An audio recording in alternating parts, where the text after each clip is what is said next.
Hottest paranormal live show on YouTube, Into the Fringe, where we discuss lost civilizations, UFOs, cryptids, unsolved mysteries, megalithic structures, extraterrestrials, interdimensional portals, time skips, and more. Don't change that channel, because now you are leaving the mainstream and entering into the fringe. Well, greetings, Cardinal Sin Nation. It is I, Cardinal Sin, and welcome to another episode of Into the Fringe. And tonight's guest is famed and fan favorite Walter Bosley, who is an investigator of historical occult mysteries, author of pulp fiction novels, a screenwriter, and has appeared on History Channel's Ancient Aliens. He's also a collector and a bit of an expert on pop culture from both the 20th and 21st centuries. After 20 years in national security, Walter Bosley runs his small press publishing company, Lost Continent Library, founded in 2002. Bosley has traveled much of the world and has been a publisher and author for over 2 decades. Bosley spends his time writing fiction and nonfiction, as well as investigating strange mysteries. The latest news about Bosley's projects and books can be found at lostcontinentlibrary.com. Welcome back, my friend Walter Bosley, to Into the Fringe. Hey, it's great to be back, Gil. It's always fun to be here. I'm looking forward to this. Oh, me too. Great to have you. Great to have you here. And I just wanted to acknowledge some folks in the chat here while people are rolling in. Let's see who was first. Well, StreamYard was first, but Rui Goncalves was the first one here. And thanks for being here. We appreciate it. Ari is in the house. Whoop, whoop. Cosmic Squirrel is here. Jonocide is here. Hey. Tessa D777 is in the house. Hey, Tessa. Wayutan is here. Darius Munchausen is here, or should I say Munchausen? I don't know if you can really put an umlaut over a U. Wayutan is here. I think I already said that. Mr. MH is here and says, hi, hope all are well. Hail, Cardinal Sin. Hope you're well. Respect to you, and always great to see you, brother. Back at you. Ari is noting that I had my ears lowered recently. And Mikey Sue's 4 is here. Hello. Good to see everyone here. And of course, today's topic is pop culture. So let's go ahead and dive into that. Again, as people are rolling in, I wanted to mention that we have a few giveaways tonight. So make sure to retweet the tweet that I just tweeted. Say that 5 times fast with marbles in your mouth, right? And make sure to mention in the chat what your favorite genre fiction franchises are, so we can get prizes to the people that will enjoy them the most. And folks, if you are a winner, make sure to get in touch with me at gil@sunflower.com. That's GIL, with your mailing address so I can send it to you. And remember, you must be in the chat at the end of the show to be eligible to win. At about an hour and 20 minutes, the mods will put the URL in the chat for you to follow to have your name put on the spinner wheel, which will break out in the last 10 or 15 minutes or 5, depending on how many people we have, to determine who our winners are. And yes, I said winners in multiple. A few housekeeping notes. The Cardinal Sin Patreon page is up and running at patreon.com/Gil Bavell. I've completed all my YouTube channel memberships. So feel free to join. There are lots of different tiers with different incentives and cool rewards. So please check out my Patreon for the different membership levels. Join the Cardinal Sin community and hang out with like-minded geeks and weirdos. And I just wanted to show folks, if you join my Patreon at the Unseen Mysteries level or higher, that's $4.99 a month, then you'll get this handsome challenge coin. There's Walter. He's got his. Yes, and it's got Into the Fringe on the back. And these are highly sought after, and they're going fast. So make sure that you get your order in. And let's go ahead and move on with the show. Let me add something to this thing here now. Yeah. If you find yourself, once you get your coin, okay, that's the last you'll hear me say that word. If you find yourself in a particular type of establishment and you say the C word, okay, what this thing is, just be prepared that if there's any military veterans, they're going to reach into their pockets as fast as they can and slap theirs down on the table, and whoever is last buys a round for everyone. Now, this is but why they get to keep their coin. You get to keep your RMO. It's a round metal object. So if you're ever saying, "Hey, I just did a stint in Afghanistan and I got a new RMO, let me show that to you." I have RMOs from I think I have one from Afghanistan, from Iraq, from when I went to Saudi a couple of times, but we call them RMOs because to use the C word activates and triggers getting a drink. I can see how that would be a good warning, and I appreciate you letting us know that. And let's see, Tiger Stripes is in the house and says, "What's the topic, man?" Well, we're talking pop culture. I almost said pulp culture. You know a little bit about that, right? Well, yeah, I know a little bit about both. Yeah. So we'll go ahead and now what we're going to do is we're going to do our tiki pour up here. And the idea is either which tiki between mine and Walter's could kick the other one's ass, or which one is cooler. So that's right. Walter, you have yours ready. I have it ready. And 3, 2, 1, show. Oops. Frankenstein versus a very Ghidorah, the three-headed monster. Kaiju. So I think unless this is the Japanese kaiju Frankenstein, mine doesn't stand a chance. It looks sort of Karloffian to me, although you do have that wonderful mauve interior. If you point that at the camera, the inside, nice? Yeah, I like that. So that's pretty cool. I'm actually not going to be drinking out of that tonight. I have my coffee and water. So I have water right here already from Mr. the refrigerator. MH wants to know what's the drink of the day called. So what are you having, Walter? Filtered water from my refrigerator. Well, without water, sadly, we couldn't survive. But that's purified water is even better. Indeed. So, what topic would you like to start with? Well, we know we're going to get to the Indiana Jones movie, even though none of us have seen it. I just watched a review. The reviews are in. Yeah, they're starting to come in. There were the Cannes Film Fest journalist reviews, but now there's starting to be more non-con, so to speak, reviews. And this one wasn't bad. Let's see what else.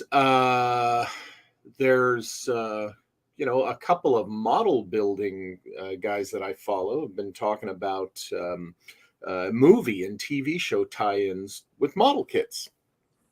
And not just the science fiction and fantasy or adventure variety, but real cars and aircraft, that kind of thing. For instance, the Gran Torino, red one with the bold white stripe and Starsky And I Hutch. apologize for interrupting you. Tiger Stripe says, if you're going to review the new Indy, I have to bow out. Neither of us have seen the new Yeah, movie, we don't have spoilers. so there's no spoiling going on. Yeah. So, and Mr. MH says, yay, 2 coasters now with the box set. That would be the trilogy, the canon Indy, and then Crystal Skull and Dial of Destiny, which I'm sure they'll put out every single possible media of that. Yeah. But and we'll get to Indy. But as I was saying, the model kits out there are the Starsky and Hutch Gran Torino and the 57 Plymouth Fury. I believe it's a 57 or 58 from Christine. Now that one did do some fantastical things, but essentially the car was a real car, as they sold them. So, that, and of course the TV series Supernatural, they finally released a tie-in of the 67 Impala. I'm disappointed that they don't have the searchlights, because if you're familiar with that show, in the first season, there were the search spots, one on each side, like a police car. And then that kind of disappeared, I think, after the second season, perhaps. Do you know, has anybody released Sam Raimi's car from Evil Dead 2, and all the other movies? I think that it's made a cameo in every single movie he's ever made. It has. Every Sam Raimi movie, that car has appeared. That would be a great one. I think what we're forced to do is to find a model kit of that car and then just dress it up to whatever film, you choose and desire. So in a way, it's kind of it's a kit bash waiting to happen. And speaking of kit bashes, I'm going to commence on what I call one of the ultimate kit bashes. I was in a filmmaking club, a Super 8 Filmmakers Club, back in around 79, going into 1980, in the early 80s. Really, Walter? You? Yes, me. And in that club, there was another club member, who built a miniature for a proposed science fiction film that he wanted to do. And this thing was a thing of nerdy beauty. Okay, picture, if you will. Well, should I describe it, or should I wait until I can actually build one? No, describe it. Describe it. Okay, because you guys will appreciate this, and maybe that way you get there 2, one now, one later. Yeah. Oh, yeah, that's true. Well, basically, he took, back then, MPC, a model building company, were the only ones with the Star Wars license. Thank you. And they had a large size. Many of you probably remember this if you're a certain age, but it was a good size scale Millennium Falcon. The thing must have been like this wide, and I had one of those. Yeah. And it was, I don't know what scale it was, but it was a pretty good size model. All the great details, everything. Well, this young guy, his name was Rick, by the way. Rick Schneblin, if we can find him. I kid you not. Rick Schneblin, if we can find Rick Schneblin. I call it the Starship Schneblin. And basically, he took a Millennium Falcon, and then he took 2, I believe it was 2. This is how I'm going to rebuild this thing in honor of Rick Schneblin, who is still with us. I just haven't been in touch with him. He took 2 models of the Cygnus from the movie The Black Hole, the Disney film The Black Hole, if you recall the Cygnus. Well, there's a Disney movie you'll never see the likes of again. Yeah, that's right. And then he took 3, the kit models back then that were about like this long, 3 Battlestar Galacticas, the original series, Battlestar Galacticas. And here's what he did. The Millennium Falcon was the front end, where the bridge and the crew and everything was. The Cygni, the 2 Cygnus starships from the Black Hole, they served as the long, the next part of the ship, right? Which connected the Millennium Falcon to the 3 Battlestar Galacticas. And what he did was he took the Battlestar Galacticas, he took the front end off, the triangular part where the crew and the bridge and all that is. He took those off. and he put the three main hulls together, and he only attached two, one on each side of the the bays where the fighter craft, Right. the Vipers would Right. fly into, the hanging bays, and he took Hmm. only one of each of those on each side, but he attached it turned up like on the Enterprise, the nacelles kind of thing. And this was the start, and he added lights, and I can't remember if there were any moving parts, but there were definitely twinkly little lights all over the thing. And you should Yeah. have seen the thing, particularly when you're in high school and you're a nerdy Super 8 filmmaker. It was a thing of beauty, and the thing had to have been at least, it had to be over 4 feet long. And he brought it mounted with the lights on, and it was just, I've never forgotten that. So that for me is the ultimate kit bash. It's interesting that you mentioned that, because using forced perspective, Uh-huh. My friend Brian and I, when we were teenagers, made a photograph of him leaning up against the Millennium Falcon by putting the toy Falcon Oh, cool. nearby, and then Yeah. he would go way down the street, and I'd Yeah. tell him where to put his hand, and after a few shots, we got it right. Oh, that's Uh, cool. I only have the new version of the Battlestar There it Galactica, is. and this There is we the go. I think this is the one from Blood and Chrome. It's got the registry there and everything, and Yeah, yeah. it's There it even is. full detail on the bottom. Cool. But we were talking about the 1978 one. Yeah, yeah, the original. So that was the big kit bash that Rick Schneblin um, built and lit. He did. Now remember, this was in the days of fiber optics. This was before there was the LED stuff. Mm-hmm.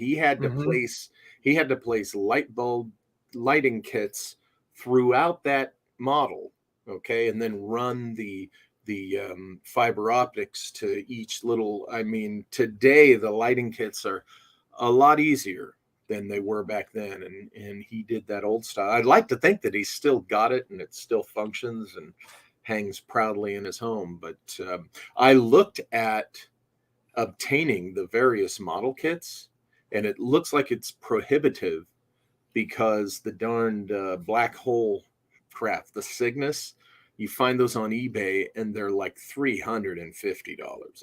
It's ridiculous. It's not worth spending that kind of money.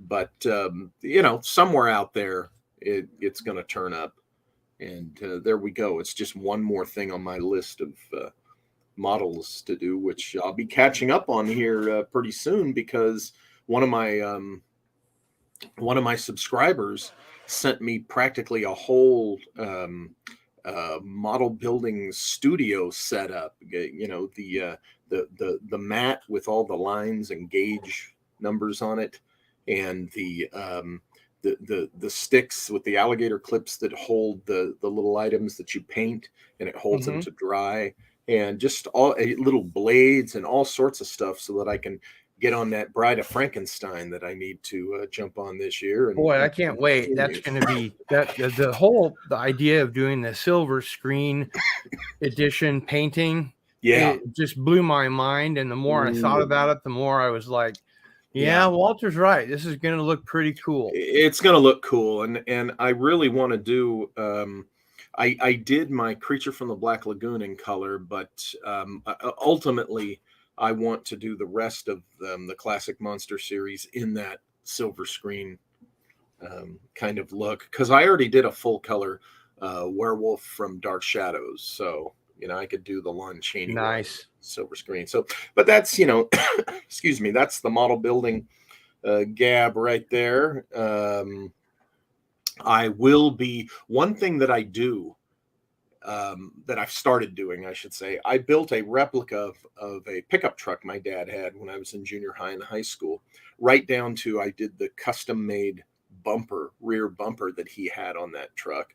I even, with just balsa wood from scratch and paint and stuff from scratch, I made the camper shell with the details that are on his that were on his camper shell for that truck.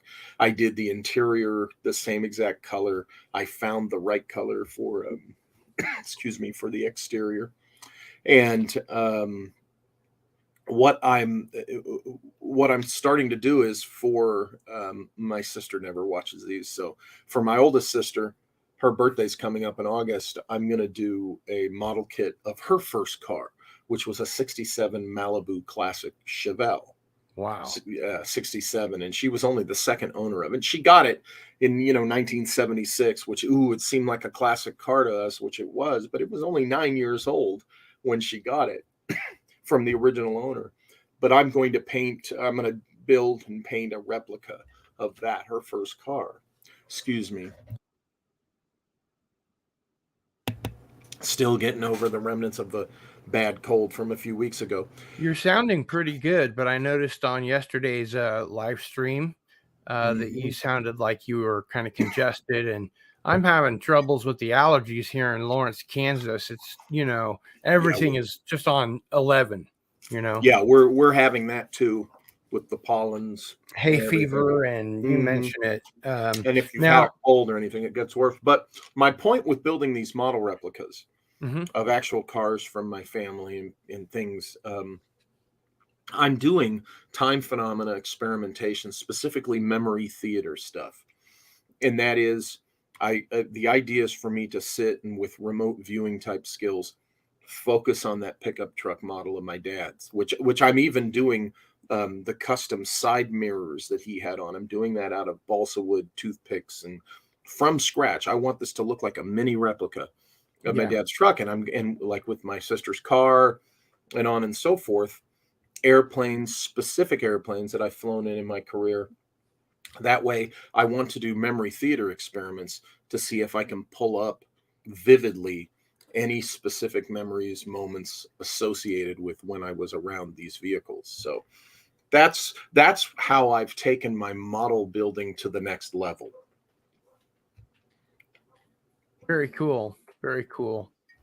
I just wanted to fire off a quick message to Tiger Stripes, because it looks like she's already left the building.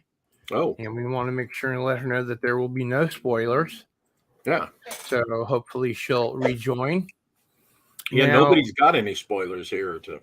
Before we get into the topic of the evening, we have been getting some questions that I think I want to get out of the way because they're rather urgent. Sure. OG Tab mentions UFO disclosure. And then, I'm sorry. Go ahead. And mentions the deep state has UFOs. Go ahead. And mentions UFOs the size of a football field. Okay. And Cardinal Sin, did you see the UFO news? So I'm just going to go ahead and hand this one off to you, Walter, and let you answer OG Tab's questions there. OG Tab, you really got to start considering your sources. Okay. We've been hearing about this disclosure constantly for years and years and years. They get everybody spun up, and a certain percentage of the community gets all worked up and spun up. And no, everyone is not oblivious. What it is we're just tired of the same old, and it never amounts to anything. Look at this Grush guy. I mean, come on. The first time I saw him talking about it, it's just, he's just too lackadaisical. He's just does not have the demeanor of some guy who's doing real whistleblowing. It's quite the opposite. It's mind-boggling how many people continue to embrace these people as they parade them out one after the other. And as soon as one is rightfully discredited, they just bring out another one. They just bring out another because they know there's enough people that are going to buy it at like face vermin value. Coming out of the woodwork. Yeah, it's so you got to ask yourself. I chose my word vermin very carefully, especially in reference to Sean David Morton, but that's another story. You have to ask yourself, what is their agenda for this relentless parade, one right after the other? I think it has to do with wanting to have some type of control over the narrative. Sure. That's it. And But of real course, disclosure, no, it's everyone BS right knows now. they can't get Project Bluebeam started without this. Yeah, they can't apply that to pull the wool over everyone's eyes with that That's right. until they get everyone primed. But there has been no disclosure. Okay, nobody's said anything of real value in that regard. Even this new Silly. David Grush guy is repeating hearsay. Yeah. So He he may has believe nothing what he's himself to saying, offer. He's saying, "Oh, but this is what people with greater access than I have. This is what they were saying." or maybe not people with greater access, but that have a need to know in their compartmentalized Yeah. clearance. What is it called? SAP, right? Special Access Program, SAP, Yeah. a SAP. I'll tell you, when I got out of the Air Force in '99, that's an acronym that was a no-no to use. I could say, everybody knew TSSCI as far as clearance levels, but when it came to a SAP, because I was in a special access program, what I No was pun running a intended. branch of, Right Pat was a special access program itself. Sure. And we weren't really supposed to bandy that about. And nobody really bandied that about until Hillary Clinton ran for president and her mouth went. And, And after she that, talked it was like, about Dayton. well, I forget what she was talking about, but she said special access program, Oh, SAP. she did. Okay. Yeah. And it's not that no one had ever heard the phrase, Mm-hmm. but it was something that you understood that, okay, that's one that you don't blab about. You come up with another euphemism for it. And Right. and after the 2016, campaign season, it just became okay. And then suddenly everybody that comes out of the woodwork was in a special access program. Oh, And yes, this was an SAP. Walter, Yes, this can you was a tell SAP. us why Mr. MH's question regarding Philip Corso ranking higher than Grush had higher security clearance and told us about alien and bodies and craft 25 years ago, why Philip Corso was full of bullshit? Oh, well, I thought this had been made clear to everybody. Gosh, I'm trying to remember. He pretty much was discredited years ago. Nothing Because he he worked offered. with William Burns. That No, might just have been kidding. part of it, but yeah, it's just he could never prove anything he claimed. I think it was proven by other people pointing out the details of his career and stuff that he wouldn't have known this stuff, and it failed in all the credibility tests. Yeah. Now, look, there's been so many people that come forth in ufology that here's what happens. You get somebody who's a newbie, and very often, at least they're more of a newbie than you are yourself, right? And what happens is they're not up on the history of what's gone on, okay? And so to them, it's all new. So by the time they come along and they're learning, oh, have you heard about this Bob Lazar guy? Yeah, we all knew he was full of crap 30 years ago. But because, everything old is new again, and they traipse him out again and see how much life they can get. The newbies don't realize how full of crap he is. And so they get all worked up and they get all angry when, you tell them, hey, there's no credibility there. And here's the thing. They expect you to remember every detail of every debunking of these past jokers. And the reality is when someone new comes along, you take a deep dive, you take a close look, they're pretty much proven to be, a bullshit artist. So then you got to push them aside and forget about them and move forward. And what happens is there's been such a parade of these fools that then every time a newbie comes along, they demand to know, well, how do you know he's full of crap? It's like, oh my God, do I have to reach back 25 years ago? No, here's the thing. I say this to the noobs, you do your homework. Right. Okay. Don't make us redo our homework. You do your homework. You dig in. and and decide for yourself. Quit buying off on somebody when you're a noob or something when you're a noob, and then demanding everybody that knows better prove why they know better. No, do your own homework, and the onus is on you. The idea that Philip Corso came across a crate that he pried open that had an alien body in it at Fort Riley, Kansas, which is not on the way to Texas. I forget the field where they flew supposedly the bodies from Roswell down to Texas before they went to the Foreign Technology Division there at Dayton.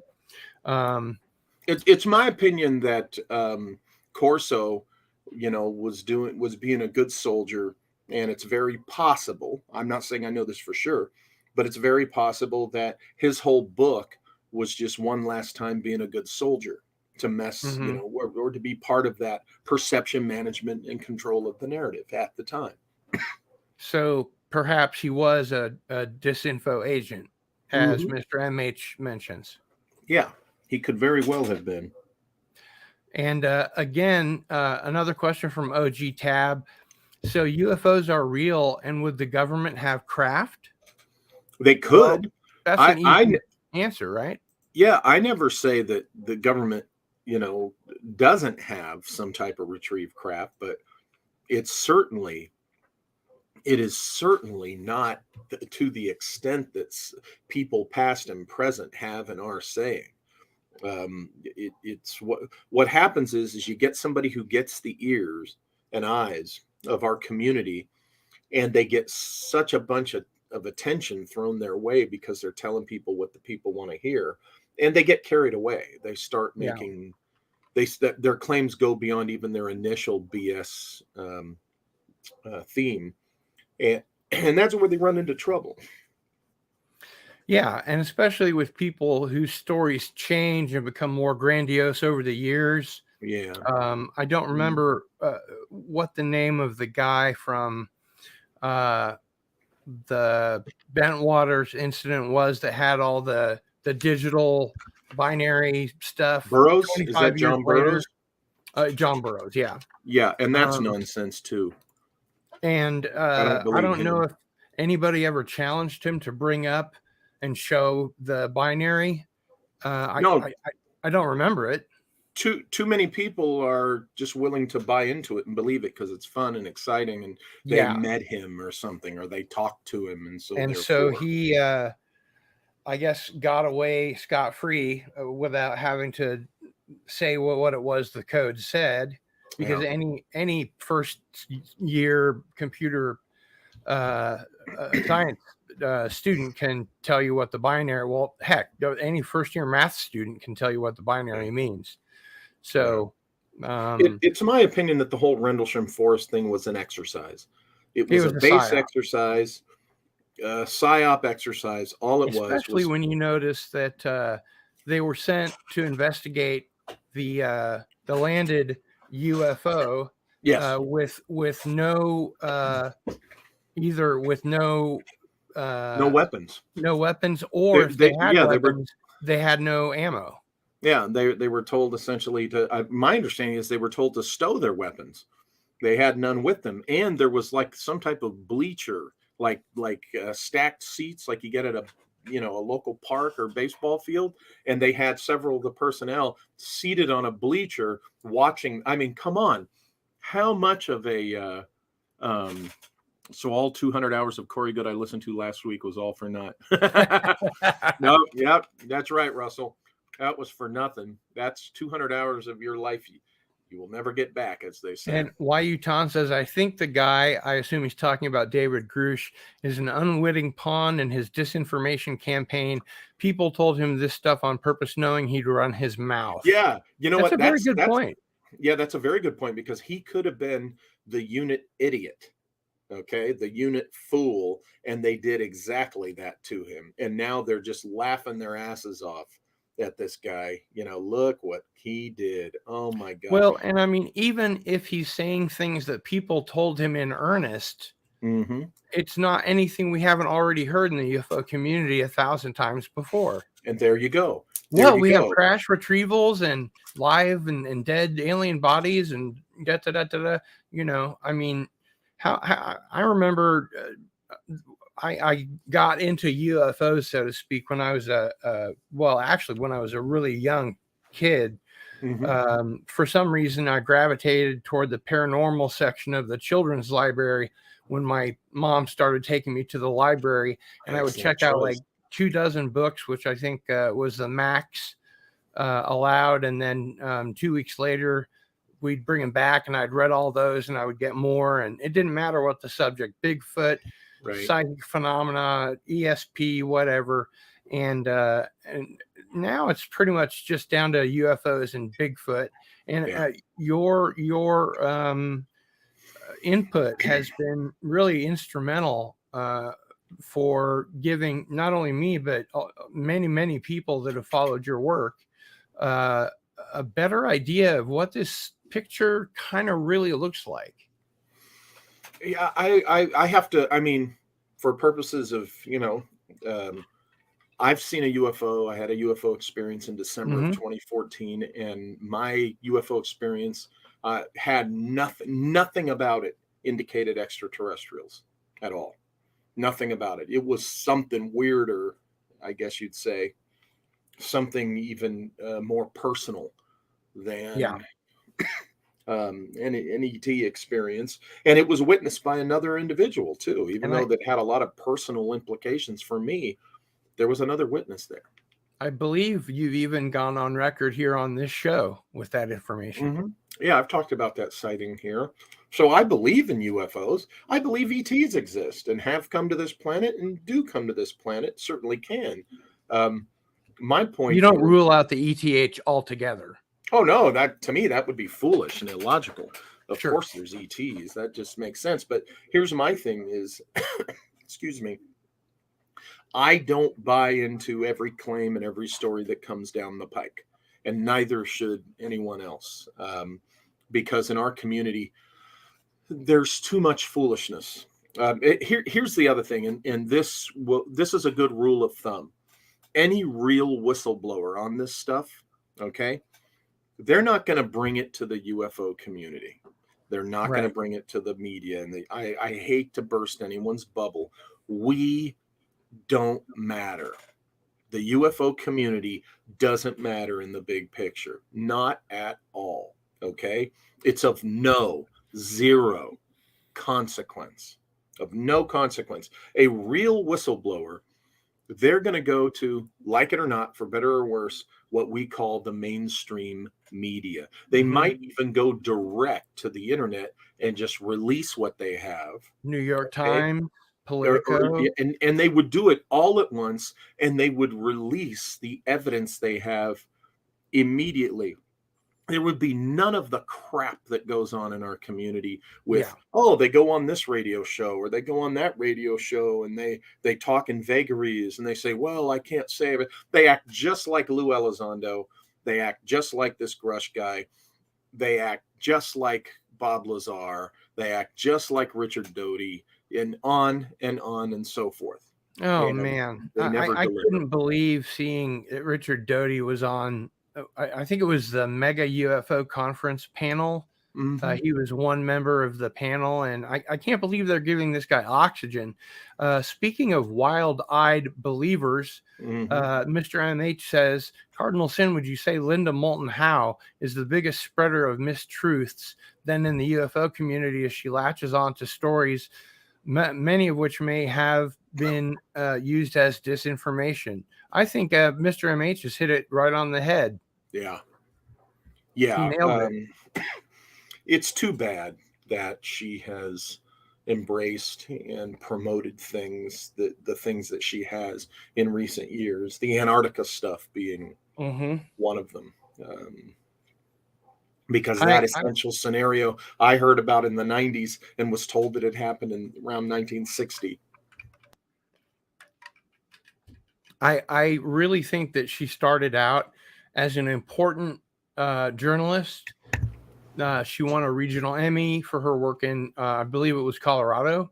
Yeah. And as time went forward, I think that she started bringing people forward that she knew were full of shit, but it was her bread and butter. She knew, where her income, her revenue stream was coming from. So that's that. Now, Radioactive wants to know what your take on the secret of Skinwalker Ranch is. It's there's no there. It's just more TV. Yeah. It's hype, TV hype. There's none of that stuff is happening there. Yeah. And I say this because you look closely, you look at the sources, you take a close look, and you too will find out that, wow, there's nothing really substantial happening there. Yeah. I hate to say it, but our community is full of a lot of crap. Well, like I said, it's full of wild-eyed believers, and the other half are skeptical to the point of not budging off of their dime. Right. Famously, if we had knighthoods in the United States or in North America, I would say Sir Stanton T. Friedman always said that if you can't destroy the witness, destroy their credibility, character assassinate them, essentially. Yeah. But even because it's not that there is no evidence, it's just that in this most recent round, there's no evidence. Yeah. But even he thought that the MJ12 papers were legitimate. And even he stubbornly stood by the ETH for Roswell, even in the face of, it not likely being that. And I think, and you can correct me if I'm incorrect here, I think that as he got toward the end of his life, he started to put some of the names on the MJ12 list into his gray basket. That he wasn't completely throwing out the MJ12 concept, but that there were probably only a few names on that list that were actually part of that. If there were anything real about that, I would hope that he became more. I spoke at an event that he spoke at in Nova Scotia, I think the year before he passed away. Very nice gentleman. And I met him before at a UFO event prior to that, some years before. Back in 06, 07, I think. But he was always, and I will never forget, and neither should we ever forget, what a disgusting a-hole, jerk, butthole Jeremy Corbell was to Stanton Friedman at a particular debate they were at. And there's a video of that somewhere. I've seen that SOB video. Jeremy Corbell was nothing but a bro douche moron at that event, totally acting like a tatted up bro a-hole. No, you know what, Walter? I think that might have been a bonus feature included with, if you buy stuff on iTunes, you get the extra features. Yeah. I think that might have been part of the extra features for that Bob Lazar stuff that Jeremy Corbell was doing. And Corbell was so proud of that. And he really just, if you watch it and if you come away from that thinking, yeah, man, Jeremy really told him, you're an a-hole too, as far as I'm concerned. Yeah. Because it was not professional. It was not convincing. But Jeremy Corbell is nothing but a self-promoting carnival barker. That's all he is successful at, is promoting himself. Sean David Morton 2.0. Yeah. This recent thing that he and Knapp, there's another fool who's trashed his reputation as far as I'm concerned, is George Knapp. This latest thing that they put out that I think in 20 minutes, a bunch of people proved that it was nothing but flares, and he and Knapp were pushing it as, oh, this is the real deal. I mean, do they not hear the laughter behind their back? Mm-hmm. Or they ignore it because, those are the naysayers and the debunkers. Yeah. The people who don't have the spotlight or the microphone, they're just jealous. Okay. Yeah. Okay, well, let's go ahead and move back to our topic for this evening. Now, I wanted to bring up something that we've talked about before, but maybe not as in depth. Here I have my Universal Monsters. Oh, beautiful. This is the Blu-ray box set, and this has let's see, what do we have in here? The booklet says the original House of Horror. Nice, very nice. And we've got the is it 1931 Dracula? It might 32. I get them mixed up. It's either the 31 Frankenstein and the 32 Dracula, or vice versa. Yeah, But I think Dracula was first came first because they offered the role to Bela Lugosi for Frankenstein, and he turned it down because there were no speaking parts. Right. So there's Dracula and oh, beautiful Frankenstein, and then we've got the Mummy and the Invisible Man. Excellent. That's a great collection. It is.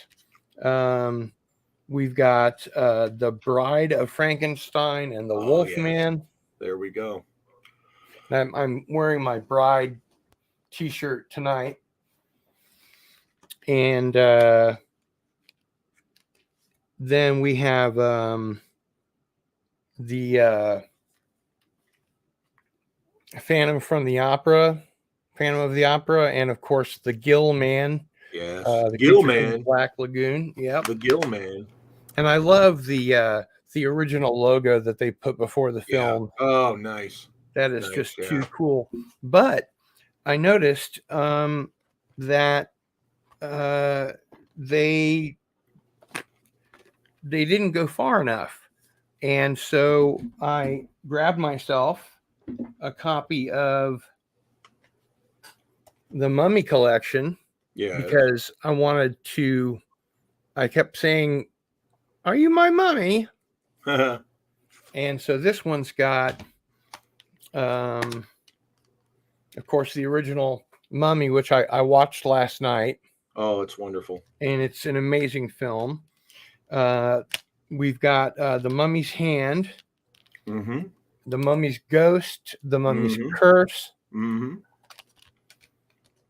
And this is the mega set. And of course, Abbott and Costello Meet the Mummy. Right, yeah. Which are, as far as I'm concerned, Abbott and Costello Meet whatever are canon, as far as I'm concerned.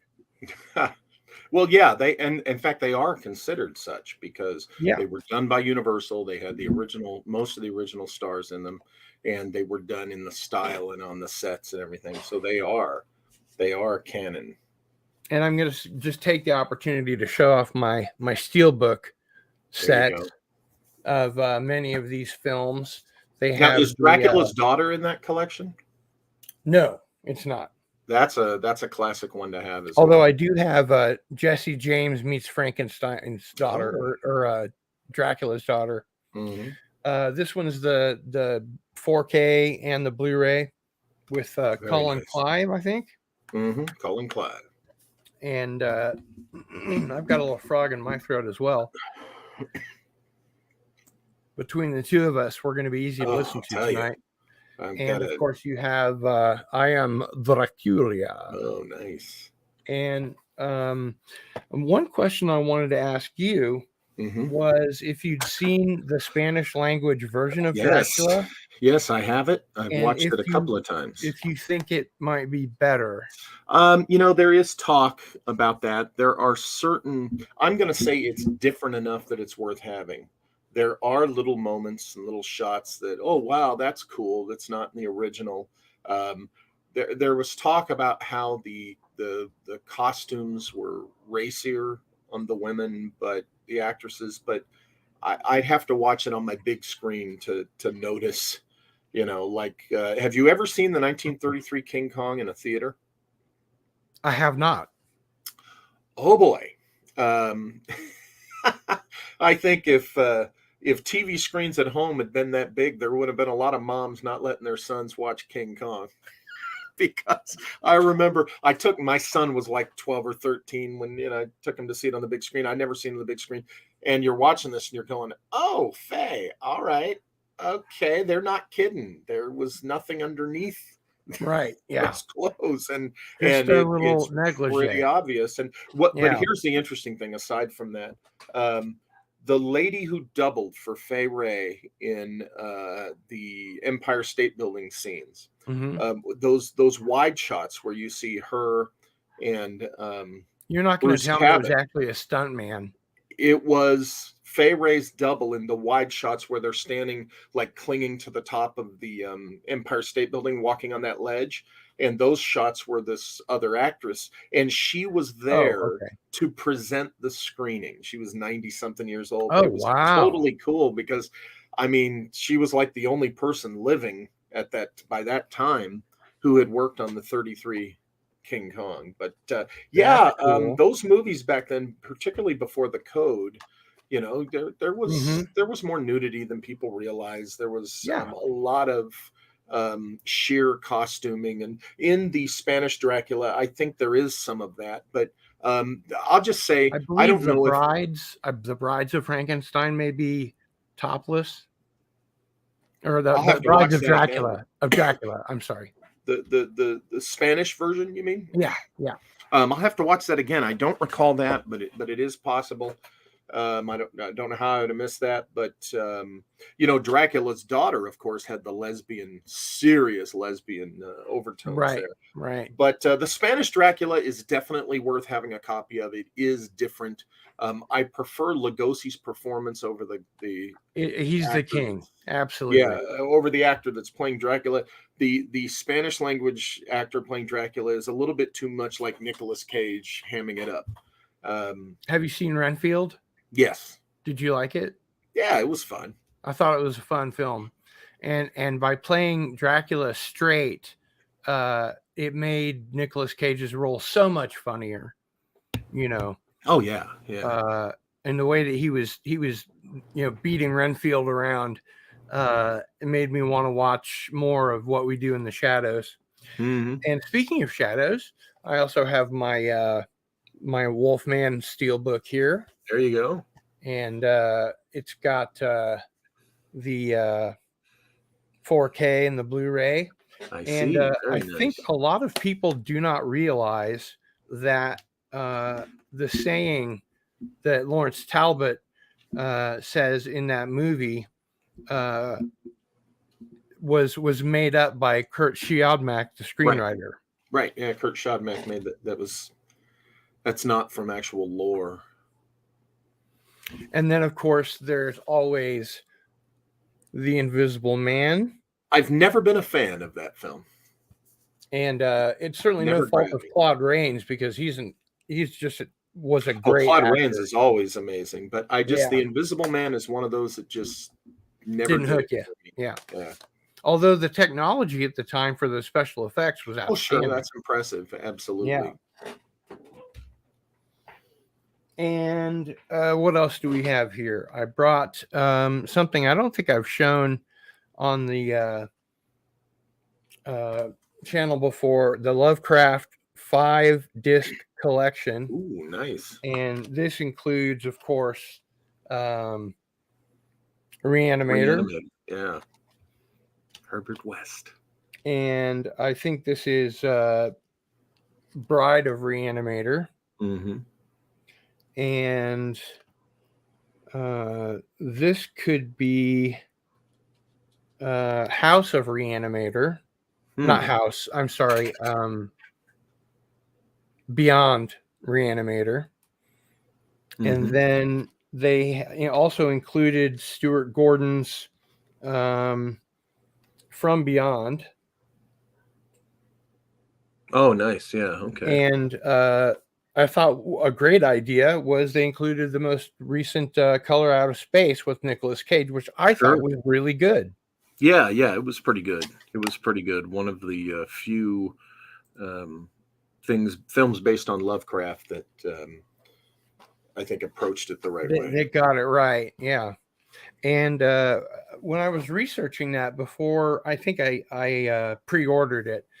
And before it arrived, I remember researching it and came up with a 2012 black and white German version of Color Out of Space. It might even have been a silent movie. I don't recall. Oh, wait, what year was it? 2010. 2010. Yes, that was previewed, or there was a trailer played at one of the H.P. Lovecraft film festivals when they were still having them in San Pedro. And I remember seeing the trailer for that because I started going to that in 2011. I went, me and my little group went to the Lovecraft festivals in San Pedro 2011, 2012, and 2013. And 2011 was the year that the Lovecraft Historical Society premiered the Whisperer in Darkness, and that was the big draw for me then. But yeah, the German version of The Color Out of Space was, I think it was screened even the next year.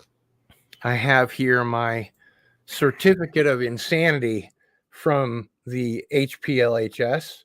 Oh, that's great. I still got to get there because after they were on the show and we talked with them, Yeah, I that think was I traveled out of much state fun. for several weeks, and then I had that crazy virus thing. It just I got to get to Pasadena and get to their location, the Historical Society site.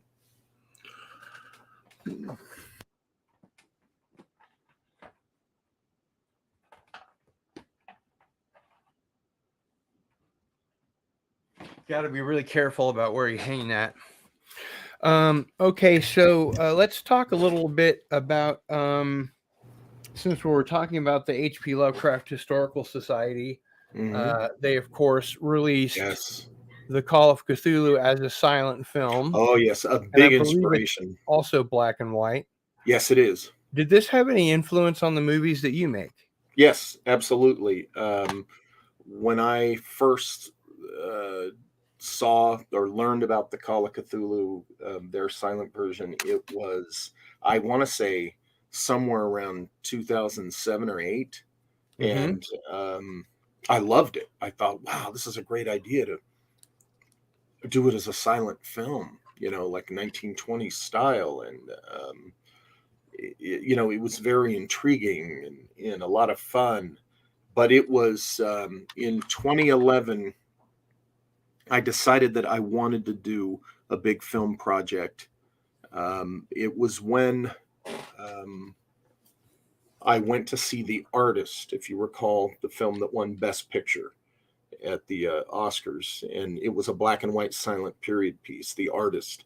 And what happened was I had discovered the Call of Cthulhu film that you just showed. And then in 2010, a high school friend of mine said, hey, let's go see Metropolis. It's being screened at this theater in LA. So I drove into LA, and it was the complete Metropolis back in 2010. It is the most complete version of that film ever screened, complete to the 1927 original. And it even had the same musical score re-recorded, but the same musical score that originally played over the film when it premiered in Berlin in 1927. And I was mesmerized. I was in love with that movie from the minute it started. And I saw it 4 times in a period of about 6 weeks, the complete Metropolis. And that's like a 2.5 hour, 3 hour film. And I was just mesmerized, as I said. So 2011 comes along. I want to do a film project. I already love the Call of Cthulhu silent version. I am deeply enmeshed in my admiration for Metropolis, and I go see The Artist, which again won Best Picture, if you recall. And that was it. I decided that, well, that's it. I'm doing a silent film. I'm doing a period silent film. So in fact, it was directly related to your. Oh yeah, yeah. So Call of Cthulhu was the first of 3 movies that really pushed me to want to do that, and I love the experience and the end product so much. That's why I'm doing another one. And what can you tell us about the new one without having to kill us afterward? That it's going slowly. I remind everybody that the great B- great picture Equinox took 5 years, 5 or 6 years to complete, just to get it Right. shot. And anybody familiar with Phil Tippett and I want to say Dennis Murin And or Phil Fritz Lieber. And Ed Begley. Ed Begley Jr. was Mhm. a production assistant, and Herb Tarlek from WKRP in Cincinnati. I forget the actor's name. Frank Bonner. Huffman. Frank Bonner. He Oh, played Herb Tarlek on WKP in Cincinnati, the salesman, the real lounge lizard type salesman, nerdy guy, and yeah. he was one of the male leads in Equinox. But that picture took 5 to 6 years to Well, and complete. if I'm not mistaken, weren't the guys that made it like in their teens when they started it? Well, yeah, we're talking Phil Tippett did the animation. I want to say one of the other Lucasfilm guys. I don't think it was Ben Burt. I think it was Dennis Murin. You got to look at the credits on Yeah, that. But I it was think you're right. It was Dennis. yeah, and then Ed Begley Jr. and yeah, of course Fritz Lieber, the great writer and occultist, is in the picture. Yeah. But yeah, that one took uh, a few years to make. So I'm doing pretty good. If you recall, this time last year I was building my little in-home studio and I hand built 5 different sets and was filming the live actors, and I've got all the live actors filmed, all that stuff shot except for my lead, which I'll do hers last.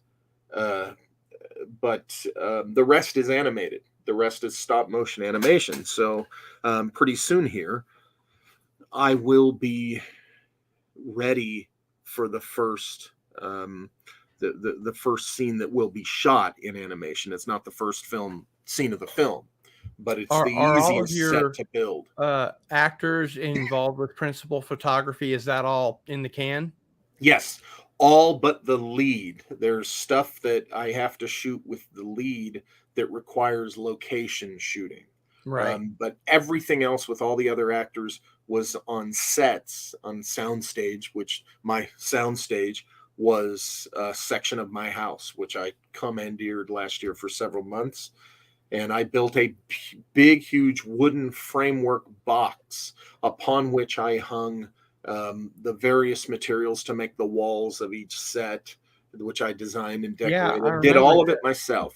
Yeah. I remember you sent me, among others, the producers, Yep. not to be confused with the Mel Brooks movie, That's right. or musical, little screen grabs or Yes. still shots of those Proof. designs, and I just thought they were wonderful. Yeah, thank you. Yeah, and proof that I am making a film. You can That's see that right. there's a lot going into it, a lot of effort. Well, I mean, you're well known for making your films, so I don't think anybody is going to cry foul. But good.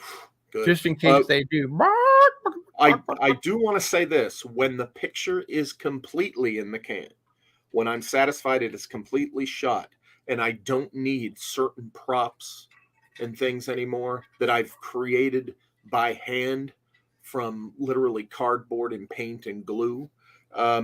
I have these things stored away for proper preservation. I have signed them with my autograph, and I would like to, when that day comes, have that be one of the giveaways here. cool. One of the props. But I want to give you one that for your own personal collection. Thanks. And but yeah, I would like to include these props, some of them in the giveaways. So that's down the road. Now, Walter, I've heard, and I can't substantiate this, so you'll have to let us know one way or the other. I've heard that after a Kaleidoscope Grimoire comes out, you're going to be immediately at work on the sequel, Hecate 2, Electric Boogaloo. That could be. I will neither confirm nor deny. That's a good You know, stand. it'll be a big roller skating epic, Yeah. greater than Xanadu, greater than Xanadu. You know what? When I was a kid, and I'm a Yeah. little younger than you are, when I was a kid, I was just entranced by Yeah. the trailer for Xanadu, and I made my parents go take me to see it. And I had such a crush on Olivia Newton-John for the Oh rest yeah, of my I'm in life. that club. Yep. Man, How many times did you see the film? I think I just saw it the once when it came out. I'm not going to confess, but I saw it more than once. More Because than here's the that. thing: I was a huge Olivia Newton-John fan, and I was a ELO fan.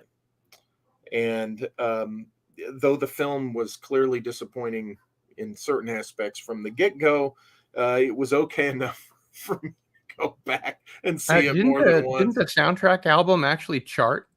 Oh yeah, heck yeah, yeah. She had some hits off of that record. Yeah. She had some hits off of that, and And that was right in the peak of her little Australian prime. Yeah, I saw her live once at the Oh yeah? Irvine Meadows, so had to go see her live and watch her dance out there on the stage. It was Did during the not physical disappoint. tour.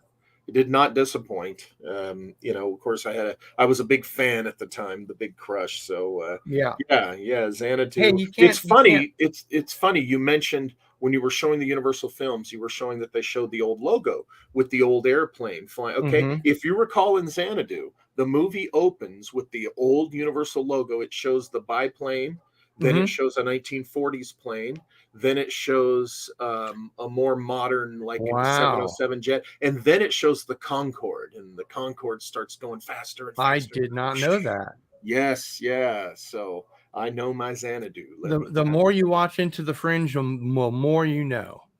you. And I admit, when certain songs from that soundtrack come on the radio, I crank it up and listen. Oh, sure. Yeah. Absolutely. So what pop culture thing do you want to go to next at this point? Let's see, what are we looking at? Oh, I guess it's time that we should. Let me think if there's anything. I'm looking at one of my subscribers, Nick N, sent me a big box of stuff, and one of the things was one of these Polar Lights repops of an Aurora kit. This is the customizing monster kit. What does that mean? It means when you do your dioramas of Frankenstein or the Wolfman or anything in the cemetery, you get you customize it, and this is one of those that Aurora released where you get the Mad Dog, and you get the vulture here with the rat, and so this is pretty cool. You're deeply a nerd for these Aurora monster kits when you appreciate something like this. Or the repops, yeah. Oh yeah, then this is the repop, and they do it in the exact style of the Aurora boxes, complete with the font and everything, and yeah. So there's that, and I'm trying to think of we could jump right into Indiana Jones if you like. Sure, why not? So Indiana Jones and the Dial of Destiny, the fifth Oh my goodness. official Indiana Jones picture. It's going to make the Crystal Skull look like the Lost Crusade. Well, this one reviewer I saw said, in his opinion, it's better than Kingdom of the Crystal Skulls. Oh, really? Number one. And then number two, he said that a lot of the leaks we've been hearing about, this is what happens in the film, and this is, the stuff they do to Indy. He says he found a lot of them to just simply not be true. Oh, when really? he finally saw the film. He did say, don't expect it to be ever on the par with Raiders of the Lost Ark, which is still the very best one, or even on par with the original trilogy. But he said you'll be more satisfied in that regard by this one than you will Kingdom of the Crystal Skull. So this is just one guy. We'll see. I'm one of those that I believe in, giving the film a chance. And I'm at the point with this one where we've heard so much negative, we've heard so much stuff that isn't true, that I don't know what to think. So I'm going to just let the film decide for me. I'm going to go see it, and we'll see what happens. Now, there's things about it that I'm looking forward to. I'm one of those who likes the de-aging stuff if it's done right. Now, the De Niro film was awful. That looked Yeah. like hell. Was that Gangs of New York? No. It was the one where he was The Irishman. Yeah. The Irishman. Yeah, it looked hideous, but the glimpses that we've seen in the Indiana Jones trailer look amazing. In fact, honestly, I thought they were using old footage of Harrison Ford from Raiders. Well, I don't know if you know this, but there was a YouTuber that was really good at making deep fakes. Okay. To the degree that they were doing comedy bits, and they had, one of their guys interviewing some celebrity, but it wasn't actually the celebrity. It was someone that was imitating the voice and who was a comedian. Right. And then they ran the deep fake technology that this guy had come up with. And it was really, it was George Lucas. Oh, yeah, I've seen that. He was interviewing. Yeah. And it was really funny because he was not saying nice things about Lucasfilm. Right. But then at the end of the video, it said, Lucasfilm, hire me. I'm available. And they actually did. Because the Luke Skywalker deepfake in the was done by this guy. Oh wow! No, it was done by Lucasfilm. It was the season 2 finale. Yeah, of the young Luke Skywalker. Yeah, he didn't really turn very much, or it really wouldn't. And this guy did a side by side with this guy's Luke, and it was just apples and oranges. Well, the irony is they could get Sebastian Stan to play Luke, and it would be believable because he looks so much like Mark Hamill. I'm one of those that if they can perfect the technology, I'm all for making new movies with old stars. This crap that here's something of interest. That's just younger actors who don't want to lose jobs. That's all that is. Yeah. And in that regard, something I found very interesting was maybe a year or two ago, Mark Hamill sold his likeness and voice to Lucasfilm, which I think bodes well that Luke Skywalker is going to be in some more Star Wars movies. That could be cool. And B, that he's able to, because he's done so much voice work as a voice actor, a voiceover artist, I guess, that he's able to do a younger version of himself pretty believably. Sure. Absolutely. But I would love to see a new movie with Humphrey Bogart or Peter Lorre, Cary Grant, or John Wayne, you name it. Let's see it, because I'll tell you, Hollywood hasn't really. I think everybody knows what Hollywood's been putting on TV and streaming has been kicking ass all over cinema for years now. But I would love to see, talk about the dream projects. John Huston for years wanted to do The Man Who Would Be King with Clark Gable and Humphrey Bogart. And by the time he was able to get around to do it, that not only were they dead, they would have been too old. That's how he ended up doing it with Sean Connery. They would have been so old they died. Yeah. So imagine we never got to see Connery and Caine paired up again after The Man Who Would Be King. And imagine a new movie with those two. Imagine the new Indiana Jones films we could do by de-aging Harrison Ford, because let's talk about this. He's been in so many films, they'd have plenty of source material. Oh, yeah. And here's the thing. We were robbed in the 90s. I'm sorry, but you can't tell me that there wasn't a worthy script idea put forth during that entire decade for Indiana Jones.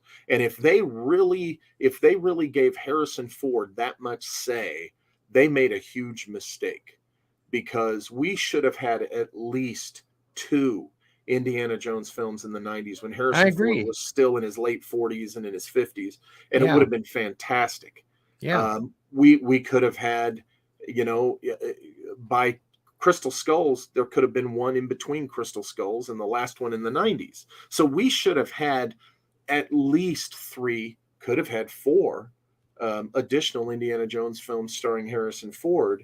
And Crystal Skulls was the script he was waiting for. I think what it was is they realized, oh shit, we're getting old. I guess we better do this. And then we'll just have to see if Dial of Destiny is a bad film or not and judge for ourselves.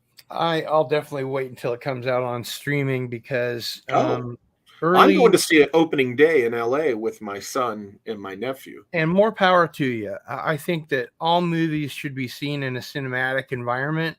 Certain movies. The audience, environment is Yes. so much more fun when you're with 200 of your best friends that you haven't met yet.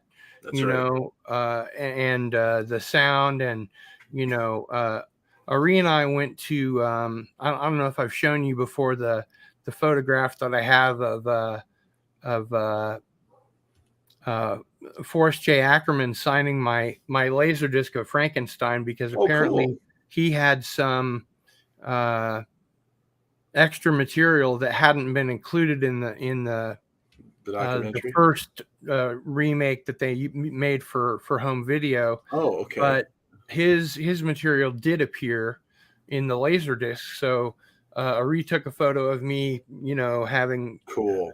Forey sign my Laserdisc, and then I took a picture of those two in the audience, and Ari took a picture of the two of us, and then I think somebody else took a photograph of all 3 of us.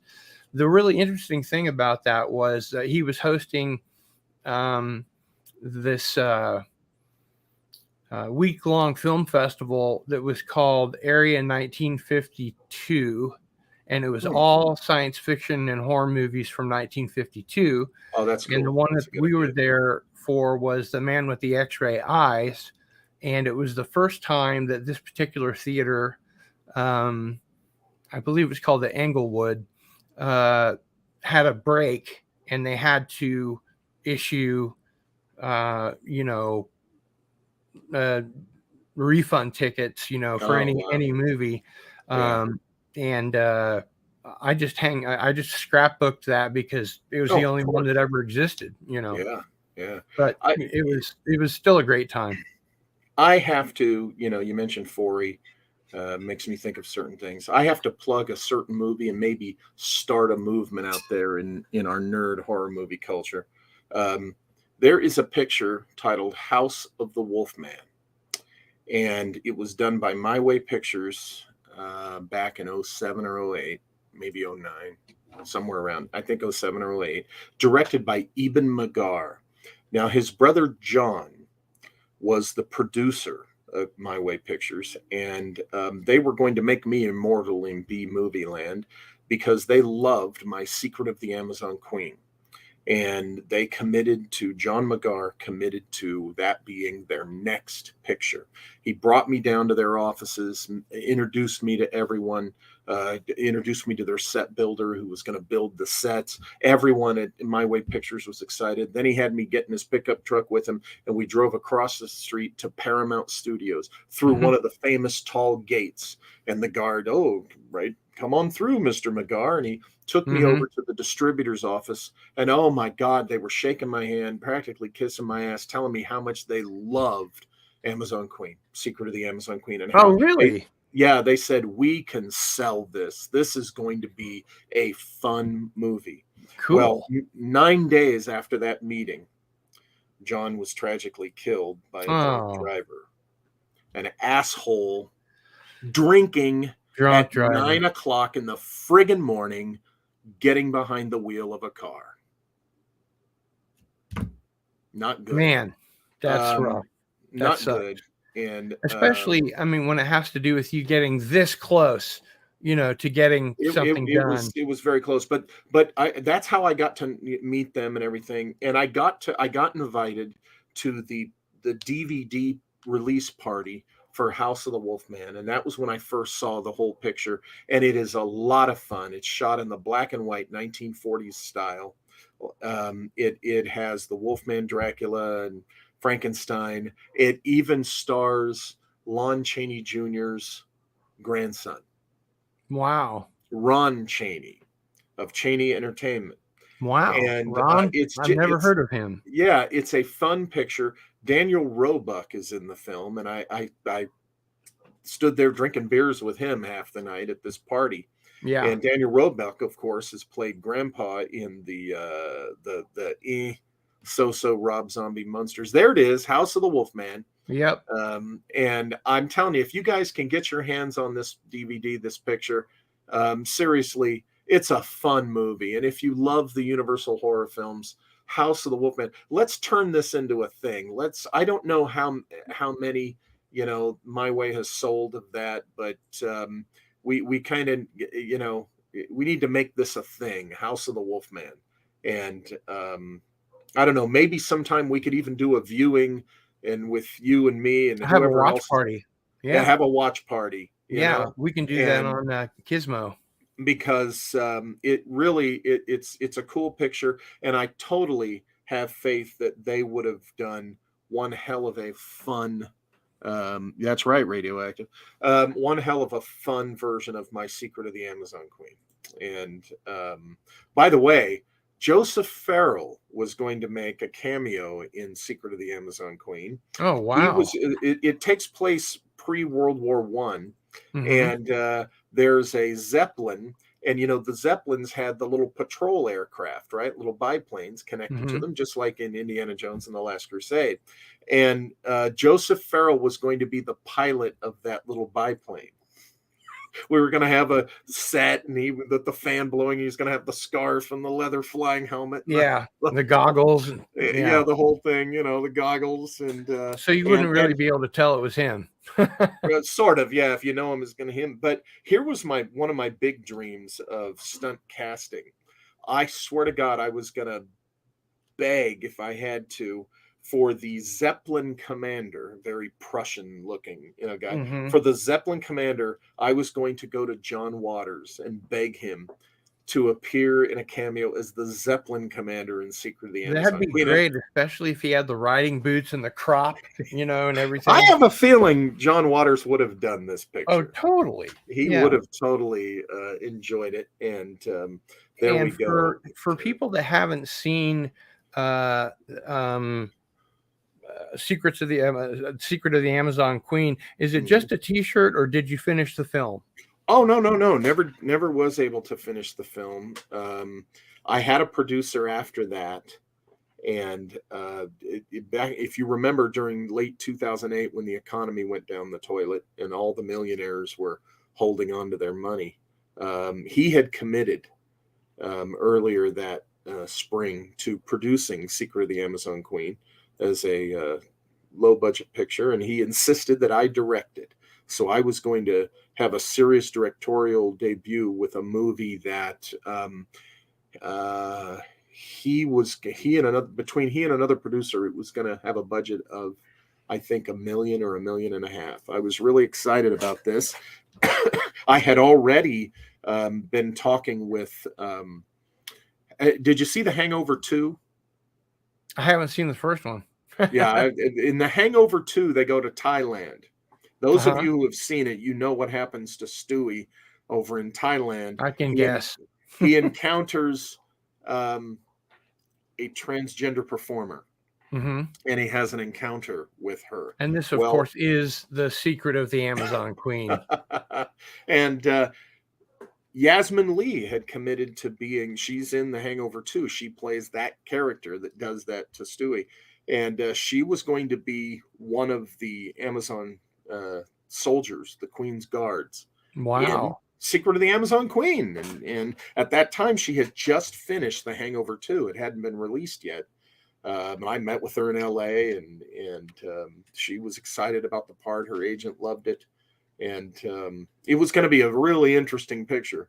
And I still had Joseph Farrell on board. And I was going to John Waters for that one role. But it's based on a novel that I wrote in 2004, a pulp novel, which almost got bought for production by one of the BBC movie production divisions. Came Hmm. this close, real close. Yeah. And so the My Way Pictures was the second time it came real close to happening. It's come close 3 times, I, but I, I've I, pulled. I having gone through a very similar experience, except with two properties, Mhm. uh, Godzilla Defender of Earth Right. and an Ultraman movie with an actual bona fide Godzilla director, Yoshimitsu Banno, who directed Godzilla Very versus the cool. Smog Monster. Very cool. I Um, remember that one.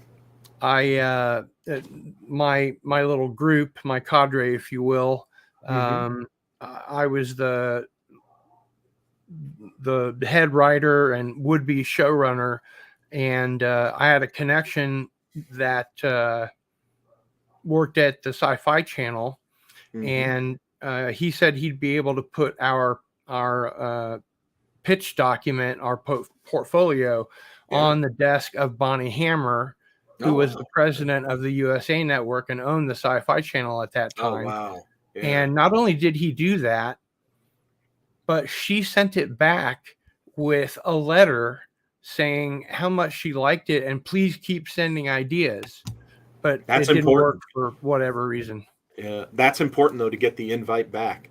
Yeah. Um, Seshari and I experienced that with Wonder of the Worlds when I walked it in. I was invited to walk it in to Laura Ziskin, the original producer of the first series of Spider-Man movies with Tobey Maguire that were such a huge hit. Um, I was invited to walk out based on my telephone pitch. I was invited to walk that script in. To Laura Ziskin. And long story short, it didn't happen. But they said Miss Ziskin wants to see more from you guys. So just feel free to if you got anything else. So I respect that. I know how that is. That is so important to get that invite back. In fact, that right there is half the reason you do this is to get that open door, right? To Sure. make that Yeah. contact. Establish a first name relationship Yeah. and all that kind of thing. Yeah. And I guess in between the two, if we had resubmitted something, because we took the two concepts that we were working with, Mhm. and we were going to do 70 millimeter films, because that's what Sure. Yoshimitsu Banno had done Mhm. after Godzilla. Is he made a bunch of what he called Japax. It was the Japanese IMAX process that he invented. Cool. Yeah. He had made tons of documentaries, nature documentaries and underwater documentaries and stuff like that. But at that time, you never heard of an IMAX film with a plot. They were always, documentaries and things like that. Right. And so one of the bricks in the wall that we had to get through, I guess, was that this would have been the first feature that would have gotten an IMAX release. Oh, wow. That would have been So cool. that was not really on our side of the scale, if you know what I Mhm. mean. Mhm. So, but now, of course, everybody and their uncle's making 70 millimeter, films, or at Yeah. least, they're showing the premiere ticket price films in the IMAX theaters. Yeah. Well, let me tell you where guys like us have our niche. And I realized this. I was in my late 40s, and when I was going into doing Hell's Bells, I said, you know what? By the time I'm 50, I want to have had one of my films screened at a real movie theater, even just once. Mhm. And so I went into Hell's Bells with that. And I decided when I turned 50, which I'll be turning 60 in October, I decided, you know what? I don't believe you. Here's my niche as a filmmaker. If any one of my films are shown at some small little dark theater in some nerd film festival, and it Hmm. inspires some young film nerds to pursue a career in cinematic arts because something I made just hit them in the right way, I'll be happy with that. I don't have to have Hollywood success. I would rather have the immortality of being that guy that young filmmakers, would-be filmmakers, talk about. Hey, did you see this Walter Bosley picture? Yeah, this guy made movies, back decades ago, and he made this quirky little films. And oh man, to me, that's the immortality. And we're going to show it at the drive-in, and he'll host. Yeah, exactly. Or when I'm old, walking with a cane, and they invite me to introduce one of my nerdy little films. I would love to be the old guy, weirdo filmmaker inspiration for the young filmmakers. And so that really energizes the kind of films that I want to make. And it's liberating, because Hollywood, so to speak, industry would never let me make the Kaleidoscope Grimoire my way, so it's I would rather, I've accepted, I would rather have this. But regarding Secret of the Amazon Queen, I've pulled the original novel off of the market a couple of years ago. Mm-hmm. What I'm going to do is, I'm in the middle of novelizing my screenplay adaptation that was going to go into production, and I'm going to novelizing. I don't think I've heard that verbification of a noun before. Oh yeah, the novelizations of screenplays became real popular in the 70s. But I'm going to release the novelization as the new Secret of the Amazon Queen pulp novel. Oh, cool. And hopefully within the next year, I'll be coming out with that. But I'm telling you, I think it'd make a fun movie. I'm never going to give up on that being made into a film. And, but hopefully we'll see. But to bring it back to, everybody go out there and get yourself a copy of House of the Wolfman, directed by Eben Magar. Let's get something going with this. Let's have a watch party. Let's, I don't know, I'll push for a theatrical screening of this picture, because Eben is a good film director, and he deserves, notoriety, particularly among us nerds, for House of the Wolfman. Two things occur, and I think I've mentioned this to you before, although maybe not on the air, so to speak, is that one really good way to get that done is a Fringe festival, which of course started in Edinburgh, but there's one in Kansas City. I'm sure there's a ton out your way. Okay. But of course you want to get in all of your sorry, I'm having a brain down here. Your film festivals out of the way before you screen it publicly, or you can't take it to film festivals. Yeah. True. But yeah, I'd love to see The Secret of the Amazon Queen make it out as a film. That'd be great. It's a fun story. And the screenplay version, I'm the author of the original novel, and my adaptation, I think, is a better version of the story. And so that's the one I want out there as a novel. I'm a big proponent of writing the novel and the screenplay at the same time, because I find that they inform each other. Oh, what I do, well, I'll tell you right now, people say, what's your secret to writing, novels? I start them out as a screenplay. I write a screenplay first, and that's my rough draft skeleton of the novel. Yeah. Then I go back, and the second, the first revision really is just the novelization of the original screenplay. So I use the screenplay as the framework. I think that's a great idea, and it works for me. The 3-act structure works for short stories, novels, novellas, novelettes, whatever you want to call them. Absolutely. And guess what else? You get the novel done, you get the novel out there, somebody, likes it, grabs it, make a good film. You've already got your screenplay. And you're like, here you go. You say, please look at my script first. Yeah. And who better really to get the screenplay from than the author, the original author.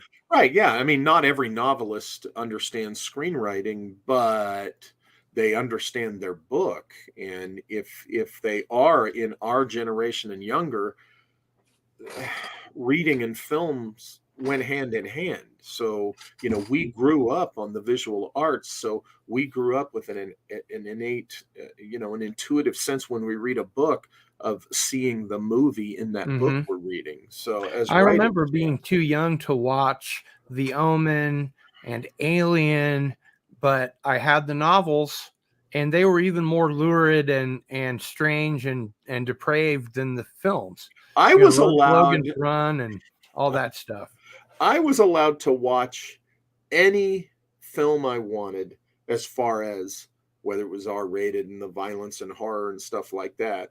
Unless, here's a funny story. Grew up, my dad would take us to the drive-in movie theater. I love the drive-in experience.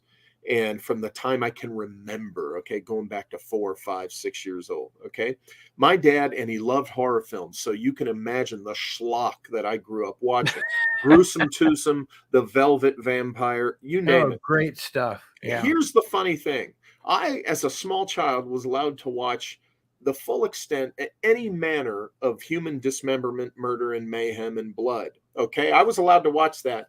But you let a woman take her top off or a naked lady appear on that screen, and my mom couldn't move fast enough to cover my eyes. Oh, don't look at that, Walter. And I'm like, I can watch all this ghoulish dismemberment, but can't see the female nudity. Isn't that interesting? So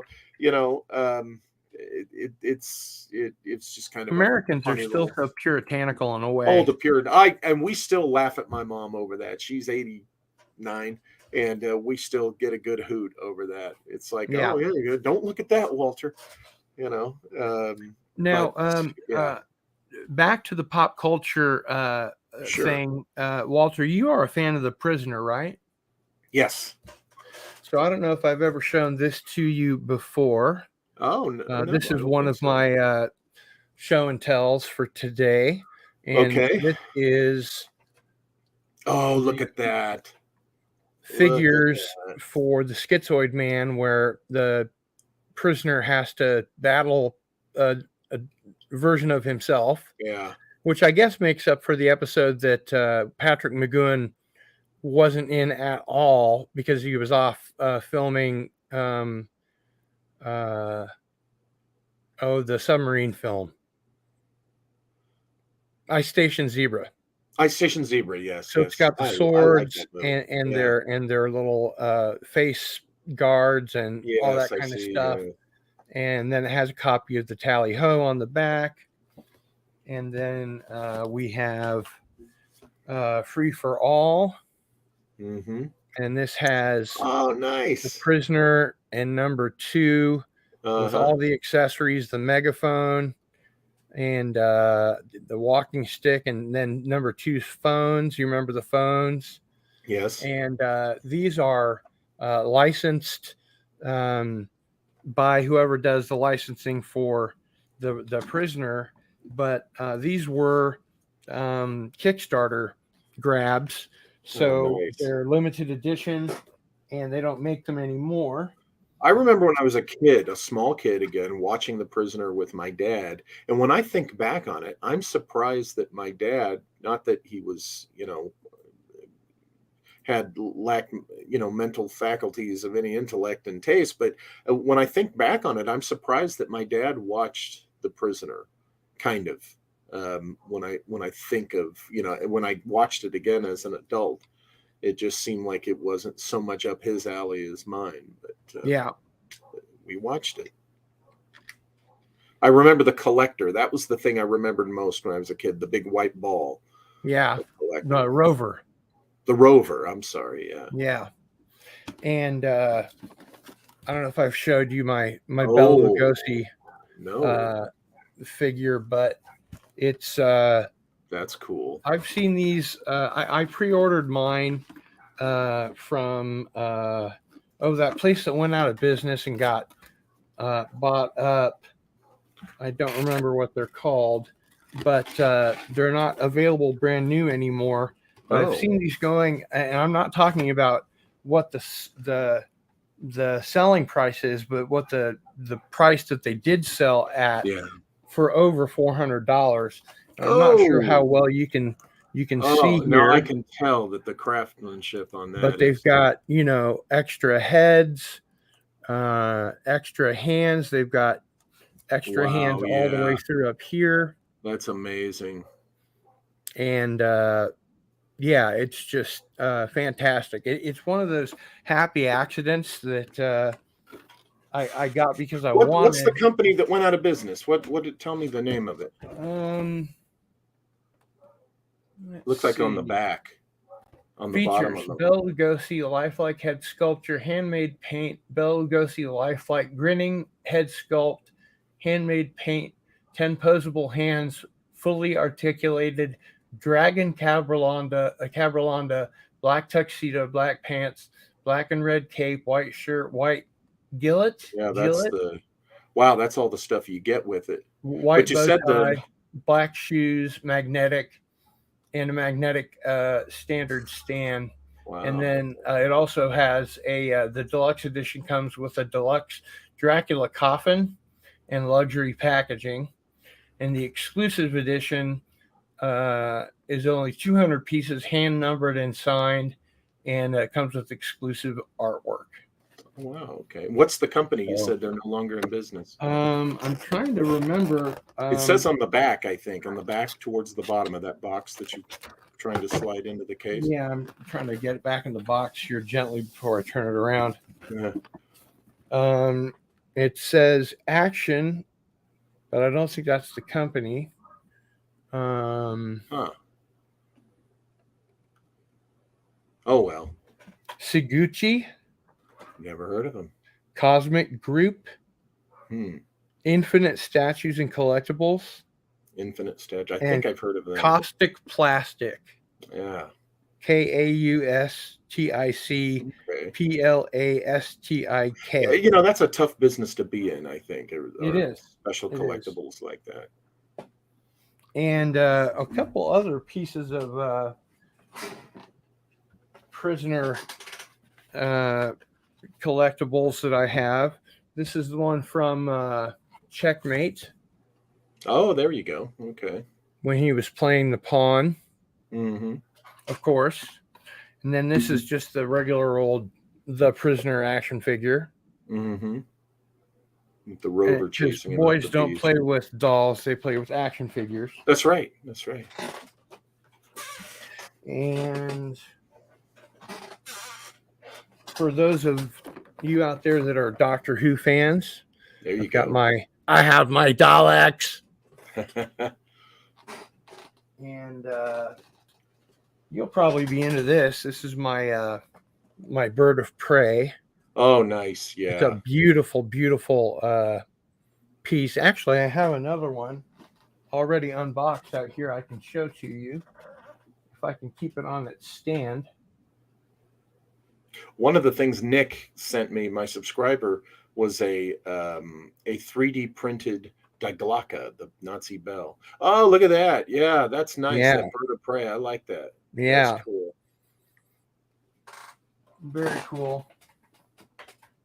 And then there's one other one here, which I think must be the D5. Okay, yeah. Because the other was the D7. There you go. Okay. And of course, I've got lots of other Star Trek stuff up here. You know what a Star Trek geek I am. Yeah.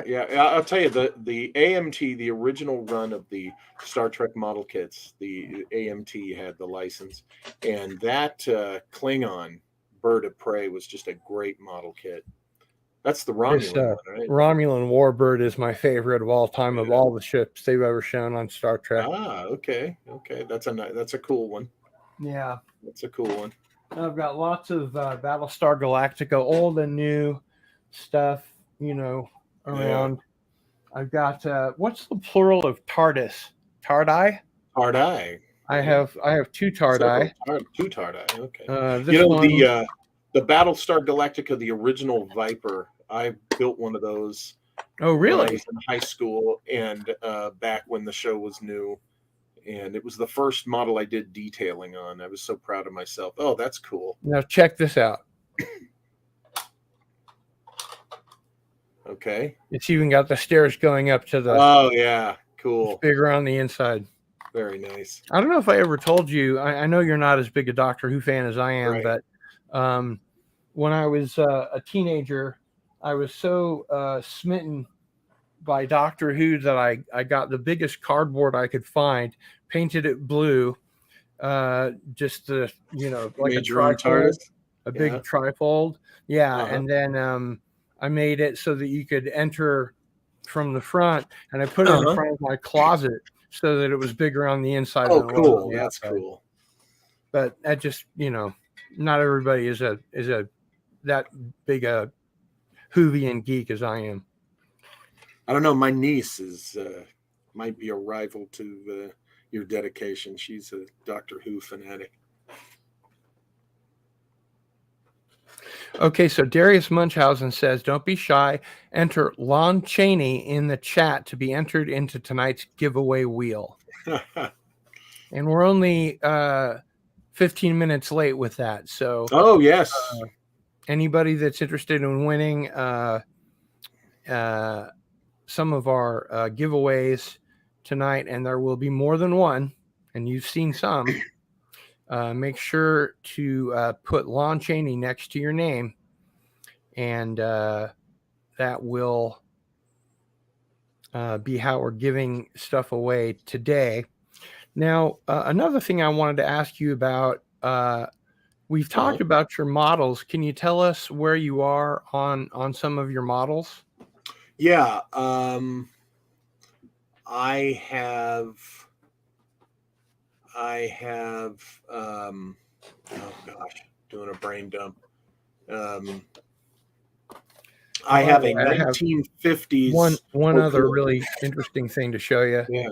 This is the Buck Rogers, the 80s series with Gil Gerard and Aaron Yes, Gray. I remember that. Yeah. This is the restored edition, and this was nice. limited edition as well. Okay. It's a lot of fun. Great stuff. But Excellent. please continue. Oh, I have a 1950s era service station fuel tanker truck. It was released under Sinclair, the Sinclair Oil Company, but I'm going to customize it to a 1960s era Union Oil Company, because my dad worked for Union Oil Company for years. He started out as one of their truck drivers. So I'm going to paint it up in that particular shade of orange and that particular shade of blue that Union Oil used back then, and I'm going to customize it to look like the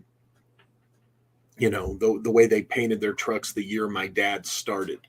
So again, the personalization on the model kits. I have a few in progress that I'm finishing up. I have a Vietnam era Air Force. It's the Cessna 02 that's in progress. I just got to finish. I got to put the cabin glass in and put some decals on it, and it's done. I have a Russian MiG. Oh, I forget what number. Who can remember? Yeah, it's in progress. It's a little one. I've got to start attacking the Bride of Frankenstein, which you sent. Got to start working on that soon. And that one you're doing in sections, right? Yeah, because that's such an extensive. Did Andy Masterson send you the lifelike head sculpture? Not yet. Okay, but, I'll get on him about that. I also have I'm almost done with the Invaders saucer, the flying saucer from the TV series, The Invaders. Almost done with that. So yeah, I have some that are in progress. I have some that are waiting for me to get to. I'm also going to be doing kind of a kit bash customization of the Coast Guard cutter Eagle. I think it's a cutter Eagle. I'm going to be converting that into a World of Warcraft vessel, one of the paddle steamer ships that take you to the continent of Northrend. And take you to the bridge. So that's going to be a lot of fun. So, and of course, there's the C-57 Forbidden Planet saucer, the very intimidating kit that's going to have to be, like separate projects, because just the interior of that saucer is an amazingly detailed model. So I've got plenty of modeling waiting for me to get at, and people send me more all the time. It's great. You can't have too much. Yeah, well, yeah. I mean, if you have too much of a good thing as far as models are concerned, you can just put them in the closet. Yeah, which I have some And there. That's speaking of closets, I don't know how Mhm. that's a segue. I'm sorry. I thought before we got involved in the giveaway, Mhm. which I think we should allow a little extra time for. I'm not sure how late you Okay. can go, but um, I My voice is probably only going to go about another 10 minutes or so. okay. Well, we don't want to overtax your voice, but I wanted to uh, make sure that people were familiar with your Oh, thank you. website. Yeah. And what can you tell us about this as I scroll through? Well, right now you can get my book, NIMSA, How America Sold Its Soul, on pre-order. You can see the link there in the band of the Mm-hmm. at the top there. And Oh, over here. that every day is expanding to link to, as you can see, it'll link to my films, it links to my books. Yeah, if you just go there and scroll down, And you'll this is how to find, pre-order your next book, right? yeah, NIMSA, How America Sold Its Soul, and it's discounted price on pre-order. So if you get the pre-order, it's I think it's $5 or $6 cheaper than what it's going to be when it's released for standard purchase. Is So there anything you can tell us, just a little tantalizing tidbit about it? exactly what the description there says. Basically, in my nonfiction work, I've written about this mysterious group called NIMSA, and I'm pulling more threads and showing the NIMSA hand behind Nazi Germany and what has happened to America, specifically the United States, since World War II, as a result of its relationship with the Operation Paperclip Nazis and so forth. It's not a very happy book. Yeah. It's going to be kind of a grim read in many respects. Well, you're definitely keeping, you know, adding new stuff all the time, because this Yep. is all rather new stuff. And I have to Yep. say, Malia has done an excellent job on the site. Oh, she's fantastic as my webmaster and designer and everything. She's just done amazing. I've All the always stuff you see, it's all her doing. I've always wondered if it's lady webmaster or webmistress. Yeah, I guess it all depends on what they prefer, right? I guess, yeah, As just an individual. your Yeah. IT person. I mean, I'm the guy that comes up with the books. I'm the guy that does the book cover and guides what's going to be in my catalog. And she really makes the presentation top notch and way beyond what I was doing before. And so it really And is a good now, partnership. speaking of Malia, I understand that the two of you are going to South America, and we might be able to come with you. What's with that? We're going to start doing tours, literary tours, specifically associated with my research and books and or other authors that I published, the few that I have.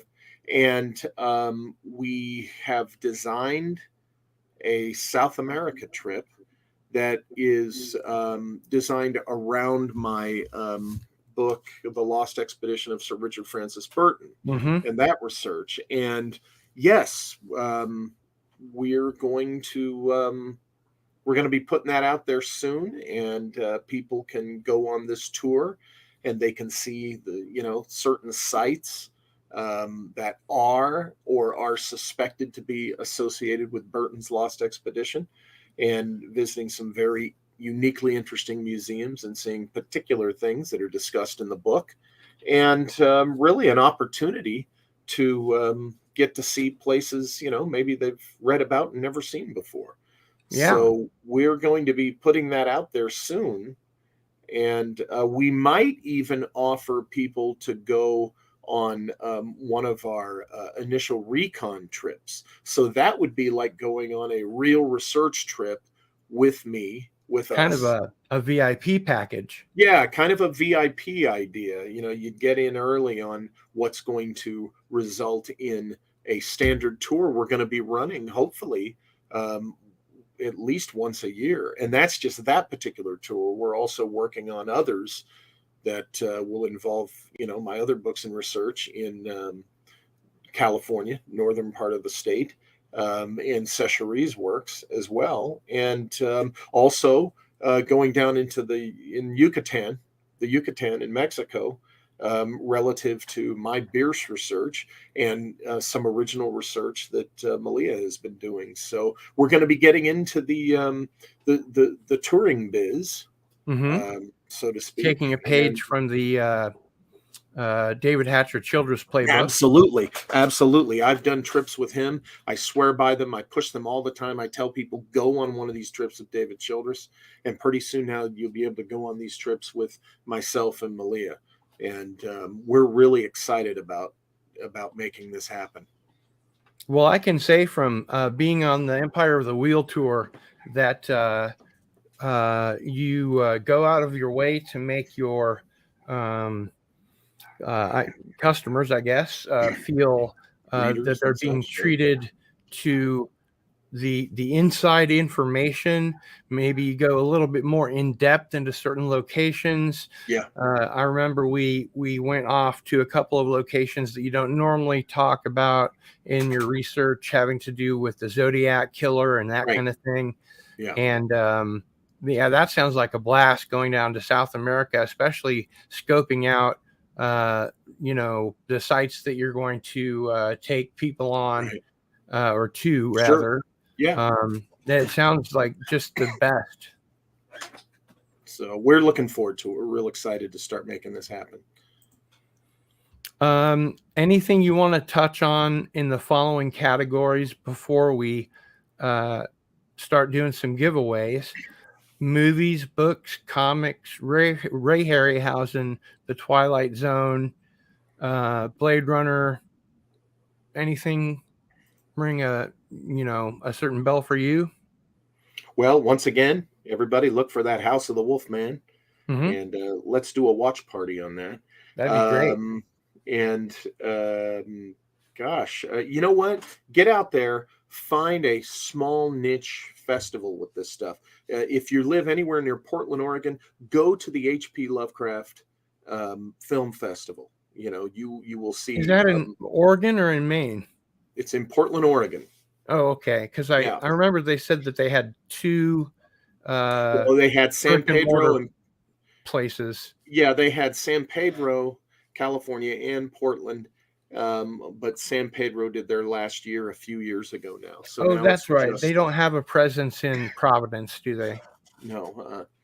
But find yourself, you know, some niche film festival or literary festival, or even better yet, if you can, make one happen near you, and you know, let's keep this nerd culture alive. Now, I know you're not a huge video game fan, but I'm a big fan of Fallout. Okay. This is Nick Valentine from Fallout 4. Okay. He's a ghoul, which is somebody that was exposed to the radiation when the bombs fell. Mm-hmm. And they become feral after several hundred years. But Nick is I haven't actually run into him in the game yet, but he's one of the characters that you can have as your companion. Gotcha. And so that'll be a potential giveaway as well. And we'll just have to see how many more people put Lon Chaney into the chat so that we can give them an option to be available. And Ari asks, is that the tour that's going to connect to last night's stream, your stream yesterday? Yes. Yeah, based on what I talked about. Does it have a name yet? Not yet. I guess the expedition out there will probably get the right now, just for our working purposes, I'm calling it the Burton Tour. Oh, okay. Yeah. But we're working on expanding the scope. I wasn't there for the live stream, Mm. but I watched all of it today, and Good. it was really cool. I mean, Oh, thank you. it Thanks for was being just, patient with my cough. I'm struggling through all these things, folks. yeah. It's I tough. just I found it fascinating, especially because I remembered or misremembered, or maybe it's a Mandela effect thing. I had remembered that Joseph Smith was illiterate, but I looked it up and No, it said that he was literate, but he wasn't very well educated. right. So at some Right. point, maybe I mistook Yeah. all of those, conflated them or what have you. So we're past 2 hours. So let's go ahead and call the spinner wheel for the giveaways closed, and we will invite the mods to bring us a wheel, come up with the wheel, and then we'll give away some prizes. And depending on how many people that we have, everybody may get one. We've only had 4 or 5 people put Lon Chaney next to their name. So Mr. MH has done it. And Ari is worried about the possibility of people looking at it as nepotism, but he's always welcome to be put on as a winner. Wayutan, Nicholas Horton. So we've got some folks there on the wheel, and of course this is the Darius Munchausen dropped the link in for Thank you, Darius. pre-order into the chat. Thank And you. of course, you can also pre-order it on walterbosley.com. And here we have the one and only Canadian Spider-Man. There he is. Hello. How are you, Mr. Spider-Man? Doing fantastic. Before we start, may I show off my wonderful shirt? Oh, please, yes. Oh, there it is. You might have to do a little Picard and pull your shirt down. Because you're so muscular, it bends the thing out of shape. But those are and show us the back, of course. Of course. Hi, Walter. Thanks so much for joining us. Oh, you're a it's always fun to be I here. don't know if you know what kind of a star you are on this channel. Oh, wow. Thank you for being here. You are a fan favorite.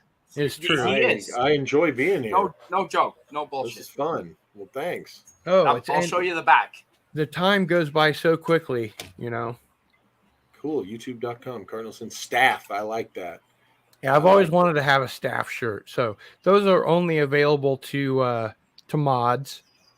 But of course, there's nothing I could do if somebody went onto the link. I believe is here and ordered one. We'll hunt you down. If you're not a mod and you buy this shirt, we'll hunt you down. Yeah, that's right. Those are exclusive. Well, either that or we'll send you an angry letter. One of the two. Angry lawyer letter. Cease and desist wearing this shirt. Or wear it twice as often as normal. Yes. During all public spaces, I wear this as much as possible. Excellent. Darius did you take one of those down to Mexico? I did. Yes, sir. I thought so. Yeah. I wore it on the nightly wheel spinning shows in Mexico. Right. So, yeah. Yes. I thought that's but you know, these days my memory is like a sieve. So do you have a wheel for us? Yes. Thanks to Darius. Can I thank you? Absolutely. Darius Munchausen for helping me with this. And we do have a wheel. And we have 9 entries on it. Oh, great. Wow. Yeah, right? So I'm going to share this with you now. Please bear with me. Well, what I'm going to do is share screen. Yes. Add the video, the audio. Absolutely, we want the audio. Okay, I'm sharing with you now, sir. I'm going to go ahead and reveal the prizes for the show tonight. We've got the Klingon Bird of Prey, Nice. which is beautiful. On the other side, it has these brilliant copper colors. The Nick Valentine Fallout Cool. Very character, and then these two completely unable to get prisoner action figures. And so we'll have 4 winners out of our 9 entrants. Excellent. So Okay. we'll go ahead and bring the wheel up. Fantastic. There we go. And as you know, Walter, this is the part of the show that I That's right. look the least forward to, because it reminds me of The Exorcist, seeing There you go. my head spin around like that. So let's go ahead and give away the checkmate prisoner first. Okay. And just go ahead and give that spiel that spiel a win. Give that wheel a spin, please. Okay. Yeah, I think I heard you, Cardinal Sin, and you want me to spin the let's wheel. let her rip. So let's make your head spin crazy. Wow, your mother There it is. drinks pea soup. That must get sickening. Oh, Oh, well, Look at that. congratulations. thank All you. right, Canadian Spider-Man. Thank you. It's been a long time. Thank you. I know, right? I'm here every week. Thank you. I'm here all week, every week. I'm here. Thank you. I'm here every week, and it's so nice. That's So right. I'm gonna remove myself. Yes. Okay. Actually, I will remove Nicholas myself. Horton. Yeah, go ahead. That and is remove awesome. yourself. Nicholas Horton says Doomcock would you. love one of those prisoner figures. Well, Nicholas Horton, you should be aware that I've already sent him some. Ah, So cool. that's how that works. And Okay. if Doomcock so- wanted more, he's eligible to join the chat. Oh, of course. And he knows You that, know? but I think that he takes Thursday as a break between Wednesday and Friday Night Frolic. So it's I don't The- know how he does as much as he does. next one will be for just this Yes. fantastic That's awesome. prisoner action you. figure. Yeah, congratulations, Spidey. Thank you. And, I appreciate that. let's I've go been ahead here and- every week. That's fantastic. Yeah. Well, hey, everybody wins at some point, right? That's right. Okay, Cardinal Sin, ready as you wish. Ready when you are. Go ahead and Okay. give her a spin. Spinning the wheel now. All right. Suck your gut in. That's going to hurt. Here we go. Man, that's fast. Why you hatan? Why you Hatan? hating? Congratulations. So let me take that down really I quick. think that's why you hating. But why you hatan? Oh. Yep. I was like, I don't hate you. You're one of my mods. Okay, so why? No, but I think that's how you hatan, hating. I don't. Maybe. Uh-oh. Our power just went out here. Uh-oh. Uh-oh. You got a battery backup, right? I guess. This is odd. Hey, Hey, all right. So let's peel him off the wheel there. And, Yes, I will. we'll move here. I've just got a brief do it again. And this time we're going to go ahead and give out the Yep. Nick Valentine Fallout action figure. Yes. Yep. Ready when you are. And just as a reminder, Wayutan, send me an email at this address so that you can send me your mailing address, and I'll be able to send you your action figure.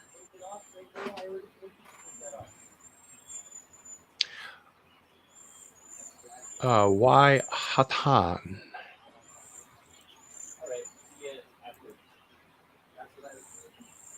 So remaining entrants have a 1 out of 7 chance to win the next prize.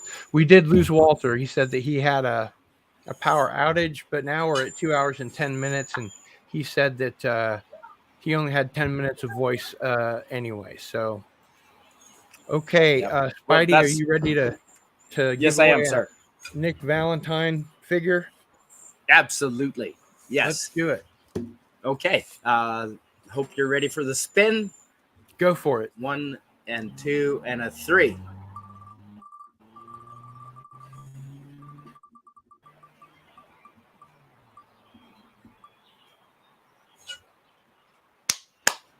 Nicholas Horton. Nicholas Horton. Congratulations. Fantastic. And of course, as Congratulations. always, don't forget to send me an email. He's here all the time. I All know. the time. It's about time he won another one. But make sure that you send your mail address, your mailing address to gil@sunflower.com. And that way I'll be able to get your prize right out in the mail to you. And then our last prize for this evening is this beautiful Star Trek Bird of Prey, which is not new in the box, only in the sense that I opened it during an unboxing. But other than that, everything's still there, and it's in very good shape. Oh, so this has actually been touched by Cardinal Sin? It has. So that's worth more. I suppose you could say that, yeah. To fans of this channel, that's worth more, folks. This has actually been laid hands on by Cardinal Sin. That's worth right. Extra. And hail to Jedi Bill. It's worth extra. Hey, Jedi Bill. I think that he's confused about the giveaway situation, but he streams at the same time I do. I don't like to use the term streams against me, because once I had to do a stream against Doomcock because he changed the day of his stream, and I emailed him about it, and he said, "Oh, it's okay. It's a big internet. So if it's good enough for Doomcock, it's good enough for me." Yep. Yes, sir. Jedi Bill, hail to you, sir.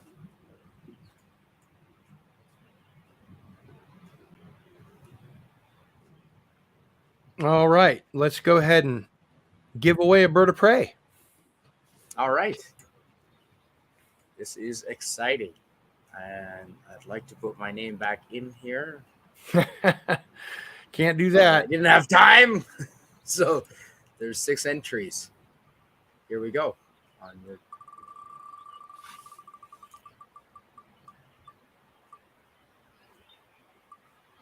Genocide.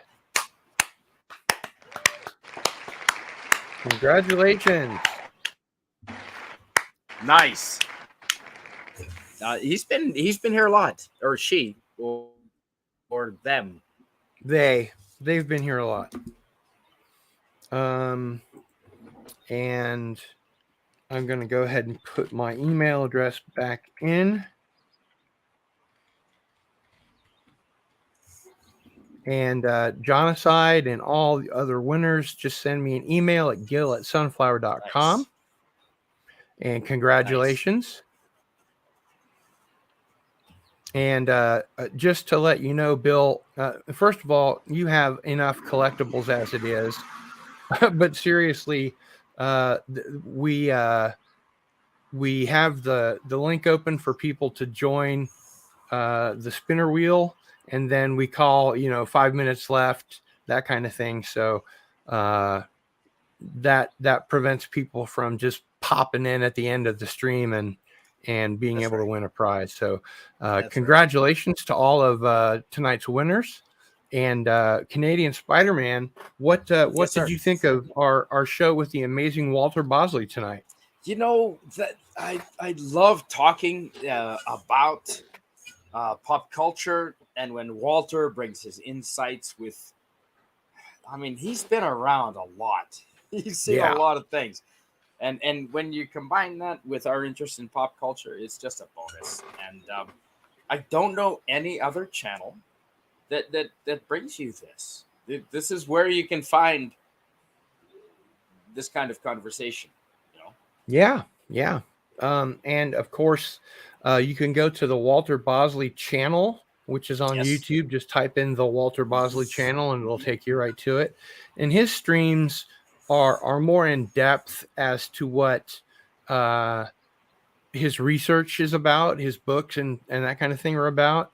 But he does do some pop culture chat, and there was a influx of people that were sending him models kind of to overwhelm him, and I was one of those people. And he mentioned that he wasn't going to have it finished until the summer because it's the flying saucer from Forbidden Planet.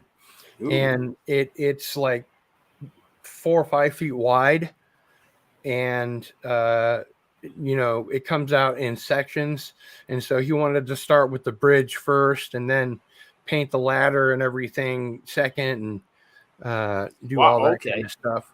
Wow. And Darius has put the Walter Bosley channel right there into the chat. But my personal opinion, Cardinal, Walter, I think, really enjoys coming on this channel, the Cardinal Sin channel, because he gets asked questions and you get the back and forth, which if you're just giving a presentation on a video, you don't get the interaction. And you ask, like, I almost want to say you've had training as an interviewer, or you've had a lot of experience with interviews. I have had a lot of experience. Because you bring the questions we want to know out. Yeah, that's definitely true. I've interviewed a lot of people in my time, and I'm keeping it up. I'm just going to keep going till I drop.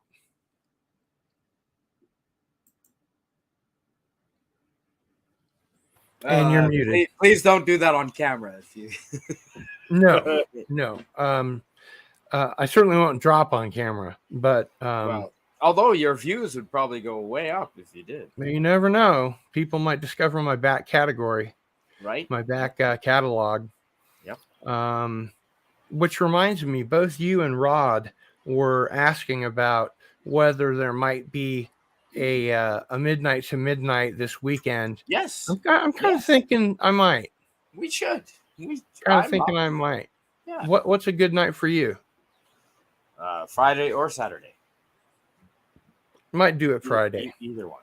Might do it Friday. I'll definitely let you know, and I'll put it into the community tab.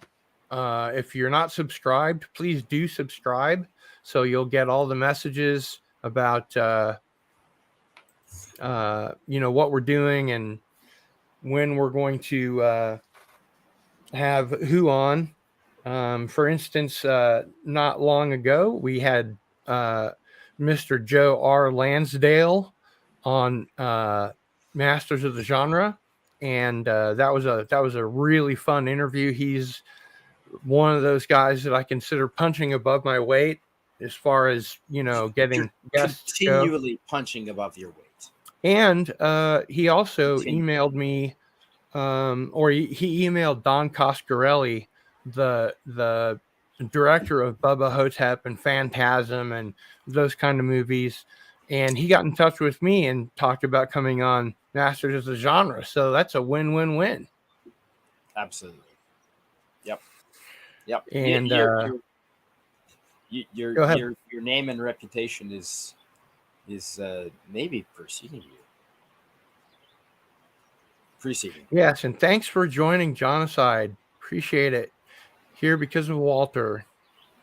A lot of people are. And A lot of people have told me that they've already sent the email with their mailing address, so that's good to know. What are you up to later tonight, Spidey? Just chopping firewood, Yeah. chopping firewood. Just now you use a chainsaw for that, right? Chainsaw and an axe. Yeah. Oh. The old school axe as well. Is it 50-50 or? Yeah, 50-50. Yeah, exactly 50-50. Yes, sir. Do you use the chainsaw to cut them into the sizes you want, and then the axe to get the bark off? Our stove, believe it or not, our wood. Well, I mean, I can pull a piece out here, but it's our stove takes 26-inch pieces. Mm-hmm. So if you're not familiar with the wood stove, 26-inch pieces is about as big as it gets. Yeah. So do you use the axe to get the bark off of the wood? Yes, sir. Yep. Yeah. And it'll burn all night long. Like that, it will burn for 12 hours. And Jonocide says, I met Don Coscarelli once just before John Dies at the End came out. I always get that confused with John from Cincinnati, which was the series that what was his name? David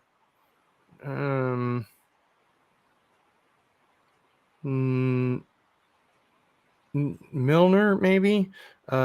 He was the guy behind Deadwood. They canceled Deadwood, and he immediately came out with this other show, John from Cincinnati. And I always got that confused with John Dies at the End, but that's a Don Coscarelli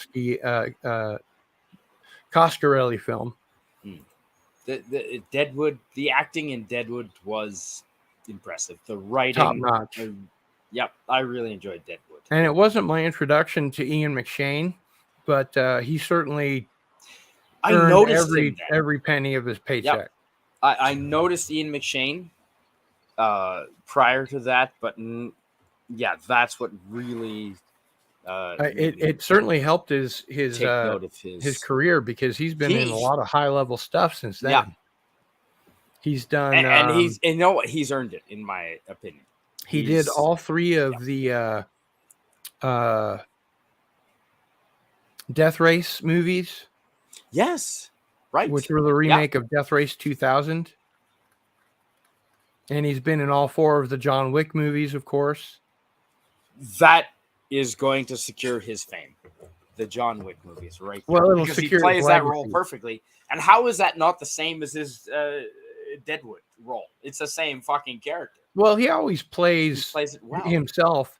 But you know what I think he did the best job on was American Gods. Have you seen American Gods? No, I honestly, Cardinal Sin, the last time that I took time to watch a series was Red Dwarf. A friend of mine sent me the first 10 seasons of Red Dwarf on CD. Mm-hmm. Good friend of mine. Yeah. They were probably DVDs. They were DVDs. Yeah. And that's his name is Gil. Well, I forget at the moment. No, it was Gil Bethel. Some guy. Do you guys get Amazon Prime up there? Yes, at the moment I do. I've paid for it this month. It ends in 3 days. Because American Gods is on Amazon Prime, so get to watching.